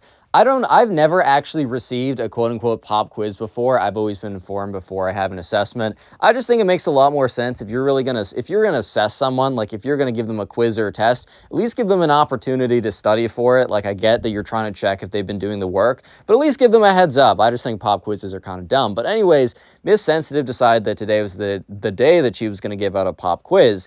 And this also happened to be the day that Ben just didn't do the reading. I know for a lot of classes, like English type classes where you have to do a lot of reading or whatever, that, look, man, you're not going to do the reading every single day. I know that I don't do the reading every single day. And it's kind of like you got to do like a little risk reward. Like, if you don't do the reading, you have more time, but then again, you also have a chance of going in and getting absolutely owned by the test or quiz or whatever, right? Or just like I don't know, she'll like call in you to be like, oh, so Jimmy, what happened in chapter 7? You're like, I think chapter 7 happened in chapter 7. Like, I get it, right? But, Ben kind of took the risk and he kind of got owned. So sure enough, like, Ben got probably like an F on the quiz or a 0, or just didn't like get good points on the quiz. He definitely knew that he didn't do well. And Colin was sitting next to him, and Ben was like very visibly like angry. Like, he was just like really like PO'd by the whole situation. So Colin is kind of like, yo, dude, like, you good? Ben's like, bro, Miss Sensitive is literally the worst. And Colin's like, yeah, that pop quiz was pretty unfair. So Colin did kind of feel like, okay, that pop quiz was kind of out of left field. I don't know why she did it, but I mean, hey man, it is something. She did say that like she will sometimes pull out pop quizzes on the reading, especially if she feels like people were not or had not been doing enough of the reading, right? Like, or, so she said it was something that she might do. So in all fairness, bro, like, Ben didn't do the reading and he kind of just paid the consequences, but bro was still pretty upset. Yeah, so, Ben was like, no, dude, like, Miss Sensitive is literally the worst teacher ever. Like, she sucks. And Colin's like, yeah, whatever, right? Like, yeah, I kind of agree with you. Miss Sensitive overall was kind of a mid teacher. Like, she just, I don't know, dude. Like, she would always, like, have these kind of, like, she would be, like, one of those English teachers that was, like, kind of, like, super arrogant in everything that she said. Kind of had this weird, pretentious entitlement about it. Like, she's like, oh, and what the author really meant here was insert something that just never happened. Like, I swear to God, like, English teachers will read a sentence, the book is read, and they'll be like, well, what the author meant by this is that the book has depth and perspective. Like, no, dude, maybe the book was just read. I swear to God, if you actually were able to bring back these authors from the grave and bring them back and be like, hey, man, so what did you mean by this? They'd be like, oh, well, can you not read, dummy? Like, the book is read. I said the book is read because the book is read. And the English teacher would be like, no, but I thought it meant that, like, yeah, so, this teacher was kind of like that anyways, but Colin also just was like, okay, that's like all English teachers. However, when they got home from school, they had this really big grade group chat. So people had little group chats with each other, maybe Discord messages, be along the lines of that. But they also had a really big group chat that had basically everyone in the class. So they had like a class-wide group chat. I think I said grade-wise, I meant to say class-wide. So Colin got back home, he was just kind of chilling, doing his thing, and he like picks up his phone and looks at it, and he sees that there's a new message in the class-wide group chat. So they made that a while ago when they started the class, just, because they're like, okay, if we have any issues or if someone forgets the homework or whatever, it's probably just a good idea to have everyone together in communication, but it wasn't used casually. Like, this group chat wasn't a group chat that you would go in and just like, I don't know, drop like anyone want to play duos on like Fortnite or something. Like, no one was going to go and chat and say something like that. However, Ben used this chat to vent his anger. Yeah, but however, so Colin checks his phone and he sees a message from Ben. He opens it up and he's like, he gets the message. It basically reads something along the lines of like, Miss Sensitive is annoying and fat. Like, it's just, I don't know. I think Ben was just really just PO'd that day. I think Ben was just genuinely annoyed, just so, like, annoyed by the fact that, like, he got called out for not doing the reading, which he's like, everyone doesn't do the reading. The one day I don't do it, we have a quiz, blah, blah, blah, all that kind of stuff. So he's like, yeah, Miss Davenport, sorry, I always use Miss Davenport. Miss Sensitive is lame and fat and sucks. So, like, very childish insults, like, whenever you insult someone just based on their appearance, normally that means you really just can't, you have nothing better to, like, insult them on. Like, if you go for the appearance, bro, I don't know, kind of just like, oh, so you're not creative, or maybe you just don't have anything actually bad against them. But, you know, Ben was just mad, and, like, someone replied with, like, the skull emoji, like, bro, another person's like, yo, chill out. Like, people were like, all right, bro, like, calm down. But, like, not a lot of people chatted. It wasn't like, oh my God, he called her fat. It's like, okay, it's a sixth grader, aka also the kid who was known, or not was known, but was the self-proclaimed roast god, so it wasn't as if this was out of left field for him. So most of the kids were like, all right, bro, chill out, whatever. And yeah, Colin and Ben and everyone else in the class kind of thought that it was going to end there. However, somehow the chats got leaked. You know that meme where it's like me and the boys of the gamer chat got leaked and it's like all the people walking into the courtroom? Yeah, that's basically Ben here. Yeah, so somehow the chats got leaked. Because, and they got leaked within a day. So someone must have snitched real heavy or real quick. Because the next day they come in, and Miss Sensitive is looking all angry at all of them. Even though she knew who sent it, she was somehow, like, found a way to be mad at literally everybody. And was like, guys, we need to have a little talk before we start class. And at this point, Colin didn't realize that, you know, Ben's message got leaked to her. So, like, Colin was, like, really confused. He was like, oh, did, like, everybody cheat or something, and then everyone got exposed for cheating, or what's the word? Like, what's going on here? I'm just really confused. So Colin sits down, and everyone else sits down, and she's like, guys, I want to let you know that words have impact, and that everybody is a person. So at first, Colin's like, oh, did someone, like, is there, like, a bullying issue? Like, I don't know, stuff like in middle school and high school, there will be a lot of, like, I don't know, a lot of, like, internal scuffles and bullying, and sometimes teachers will make, I don't know, this happened to me, actually. I didn't bully anyone, and I wasn't bullied, but I had to sit in on big meetings with the entire grade because one person was mean to another person, so I need to hear about it. Like, dude, I'm just a good individual. I'm just, like, a good little boy, you know? I'm doing what I need to do, and I need to waste my time listening to, oh, don't be mean. Yeah, no, number two, Sherlock, bro. Like, of course you should be nice. Like, are you serious right now? This is how we're spending my time? Yeah, so, everyone was kind of just super confused because, you know, Miss Sensitive was like, yeah, you know, words hurt, whatever. And then she's like, and also, just so you know, your actions online and out of school can still get you in trouble in school. And at that point, Colin almost immediately realized what the situation was about. He was super confused, and still to this day, he doesn't know who leaked the group chat. But he was, like, super confused, like, oh, wait, I'm, like, 90% sure that Miss Sensitive is talking about what, like, Ben said, because, like, Ben dropped in the group chat that she's fat, lol, or whatever, because he was mad at her. But how on earth, like, did this happen? So Miss Sensitive continues to go on to be like, your actions out of school can have consequences in school, and, like, if, you know, all this type of stuff, and says, like, you guys should learn to be nicer to other people.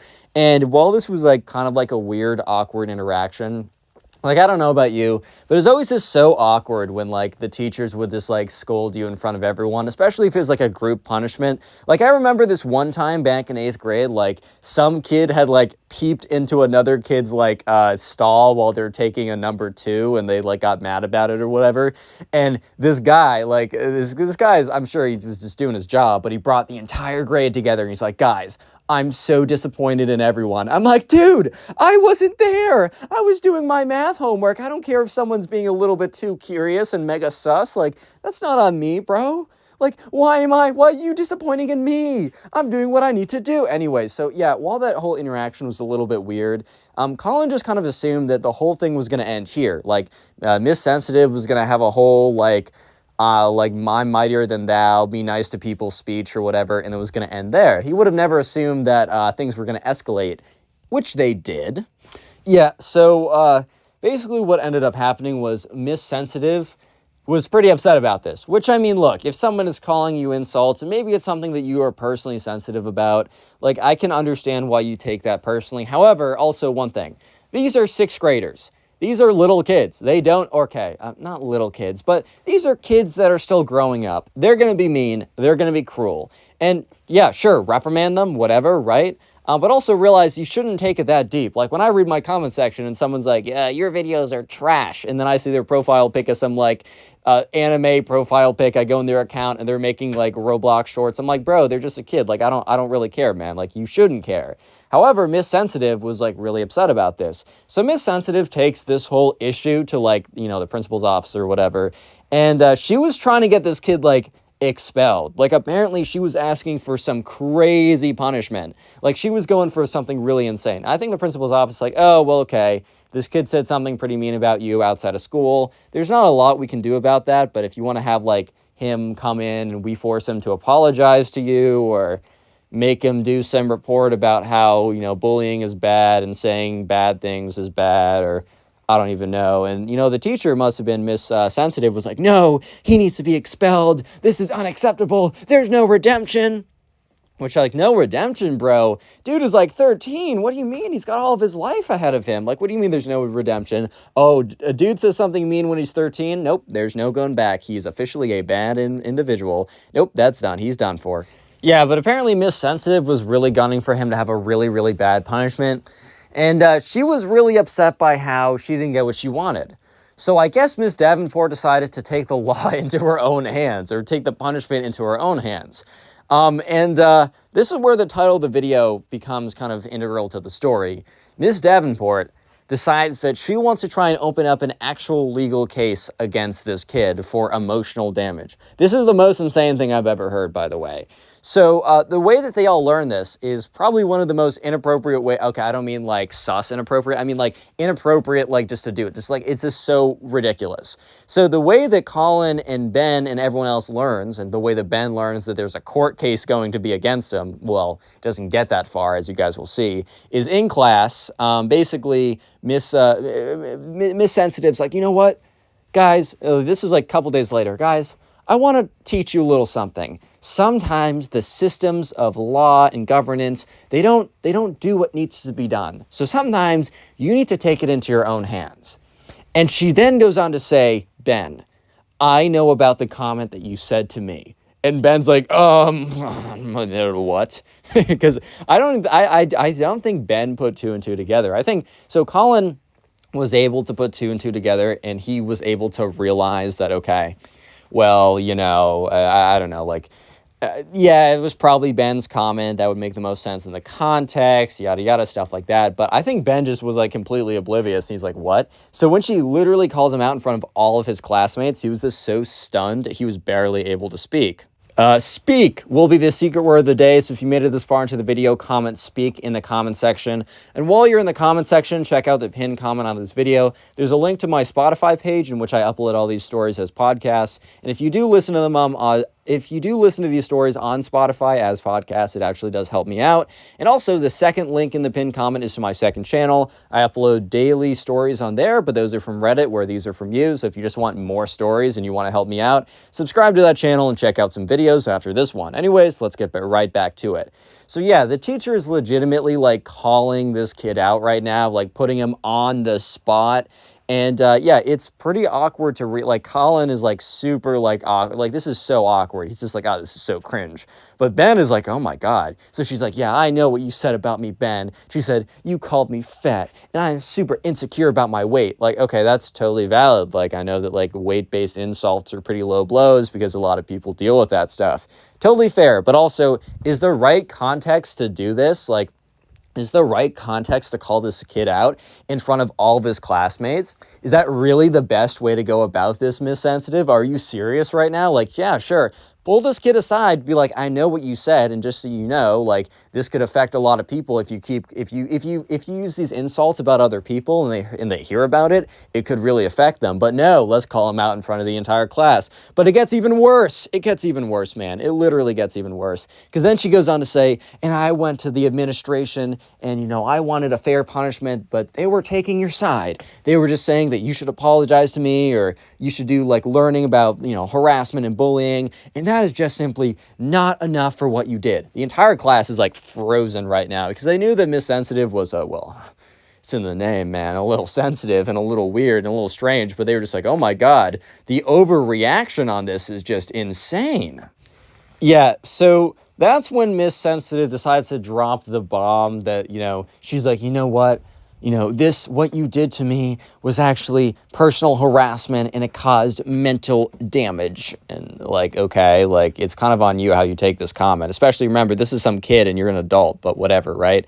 And she's like, so I've decided that I will be opening up an official lawsuit against you for a mental, I forgot what I said earlier. It was what I said earlier. I don't think it was mental damage. It was like, emotional stress or something like that. Like people actually have lawsuits about that. And maybe they're like legitimate circumstances, but I just feel like so many people could try and use quote unquote emotional trauma, emotional stress. Like, is that even something you can actually sue someone on? Like, I think the teacher didn't even do their research on this. So the whole class is like silent, but even more silent than before. Because at least before they were like, okay, whatever, this teacher's pretty weird. But now they're like, oh my God, like, wait, pause. You're gonna sue a kid? Huh? Did I hear you correct right now? Are my ears jammed? Is there something, am I hearing things wrong? Do I need to get my ears checked? Do I need to go to the doctor? Is there like a secret animal living inside my ears blocking the noise going to my eardrums? Like, am I actually hearing this? So yeah, obviously Ben was like, what? Which I mean, I totally get. And Colin, even though he was kind of saw some of this coming, did not for a millisecond ever see this coming. Not even the slightest possibility. You know how you guys kind of like think about stuff really hard and you think, oh, well, there's like a 1% chance that this will happen. Like, I don't know, this girl and there's like, oh, there's a 1% chance that she would actually, like me. And then it's so ridiculous that it never happened. But this is like a 0% chance of happening. This wasn't even on the books. This wasn't even on the possibility list. This wasn't even like, I don't know, man, like how could you come up with this? Even some random number generator or some random idea generator couldn't come up with something this random and insane. So obviously everyone's like, whoa. And then Miss Sensitive's like, all right, well, we're going to go back to teaching class because enough of class time has been used to talk about this. It's like, bro, huh? Yeah, so this was pretty crazy. And I love how, like, Miss Sensitive literally is like, oh, well, we've been wasting so much class time on this. Bro, you set the class schedule. You choose what we do. You brought this up. You're suing the kid. Like, why are you blaming everyone else, bro? Like, this is 100% on you, and it's pretty obvious. But yeah, then she tries to go back to teaching just like nothing just happened.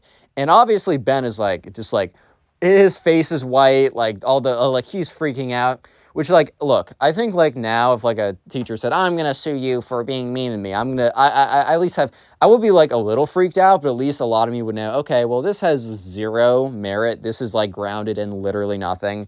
However, I would still be like, okay, this is at a minimum going to be a headache to deal with.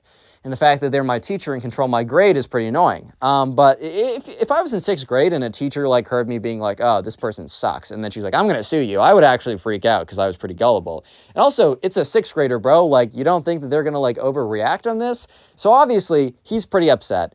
And they all go back home. And when Colin gets back home, his mom's like, oh my God, like Colin, like did you weren't going to tell me about like what happened with Ben today? And Colin's like, relax, I just got back. Whoa. He's like, okay, yeah.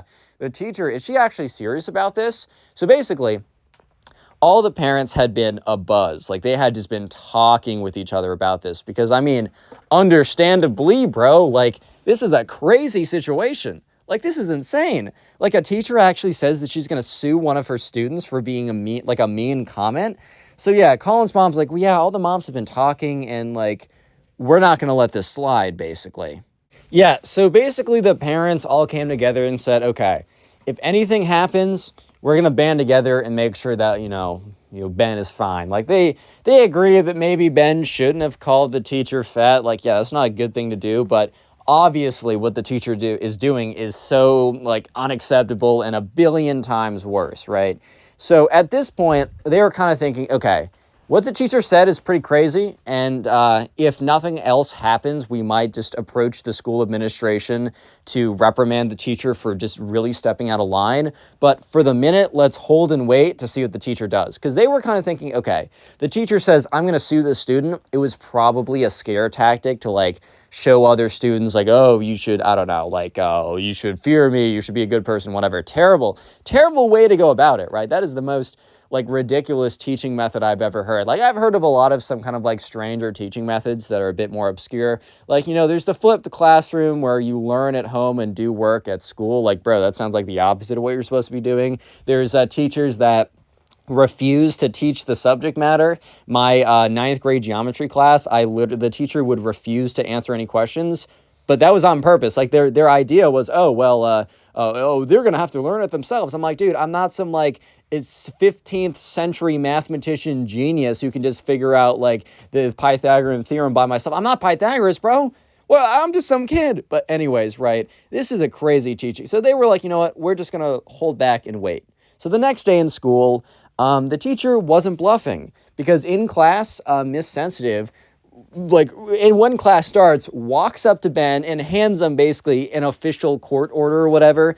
I don't think it was like an official court order. I think it was like she typed up a statement pretending to be a lawyer or whatever, being like, you're being sued for being mean or something. But she tried to make it as official as possible to give off the vibe to everyone that she was actually going through with this, which is just actually so insane. Imagine being so sensitive that that your student says something mean about you, so you threaten to sue them and try and sue them and like show off. Like she's literally trying to have a power play to sixth graders. Dude, these are sixth graders. You're already in the position of power. You're the teacher. You don't need to be like, oh, well, I'm going to sue you, so you better do what I see. Dude, they're going to do what you say because you can get them in trouble. They don't want they don't want detention. They don't want a bad grade. Like, what? Yeah, so anyways, Colin gets back, and Colin's mom's like, hey, little update. The group of parents were tonight, we have demanded a meeting with the school administration because of what happened today in class.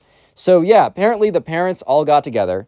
And basically what happened was that they all got together. They demanded a meeting with the school administration. The school administration's like, sure. The school administration had no idea what was going on. So even when they just said, oh, the teacher was like calling Ben out in front of everyone else, they're like, oh, that's a little tough. And then they're like, oh, you didn't hear the best part. She's saying that she's suing him and gave him an official lawyer letter today. And the school administration's like, come again? Like, whoa, come again? Yeah, so the school administration is like, whoa, like, that's really unacceptable. So, let me just say that Miss Sensitive was no longer a teacher at that school, which some of you guys might be thinking, oh, that's an overreaction. They can't fire her over that. Yeah, dude, they totally can fire her over that. That is like a breach of like teacher-student trust. You're going to sue a teacher? And also, you might be thinking, okay, well, she might have been fired from the school, but that doesn't mean that there's no, like, the lawsuit won't continue. Dude, there was no lawsuit the whole time. She made up the lawyer. She made a fake lawyer name. She made up the whole thing, and it was literally just a scare tactic to try and, like, prove how alpha she was and how, oh, I'm going to get my bullies back. Dude, they're not bullies. They're your students, dummy. Like, you could have just been like, look, you should be a good person. You don't have to pretend to sue them. So, yeah, not only did Miss Sensitive lose, like, her job, she also lost the fake court case that she started by herself. Like, bro's taking infinite L's right now.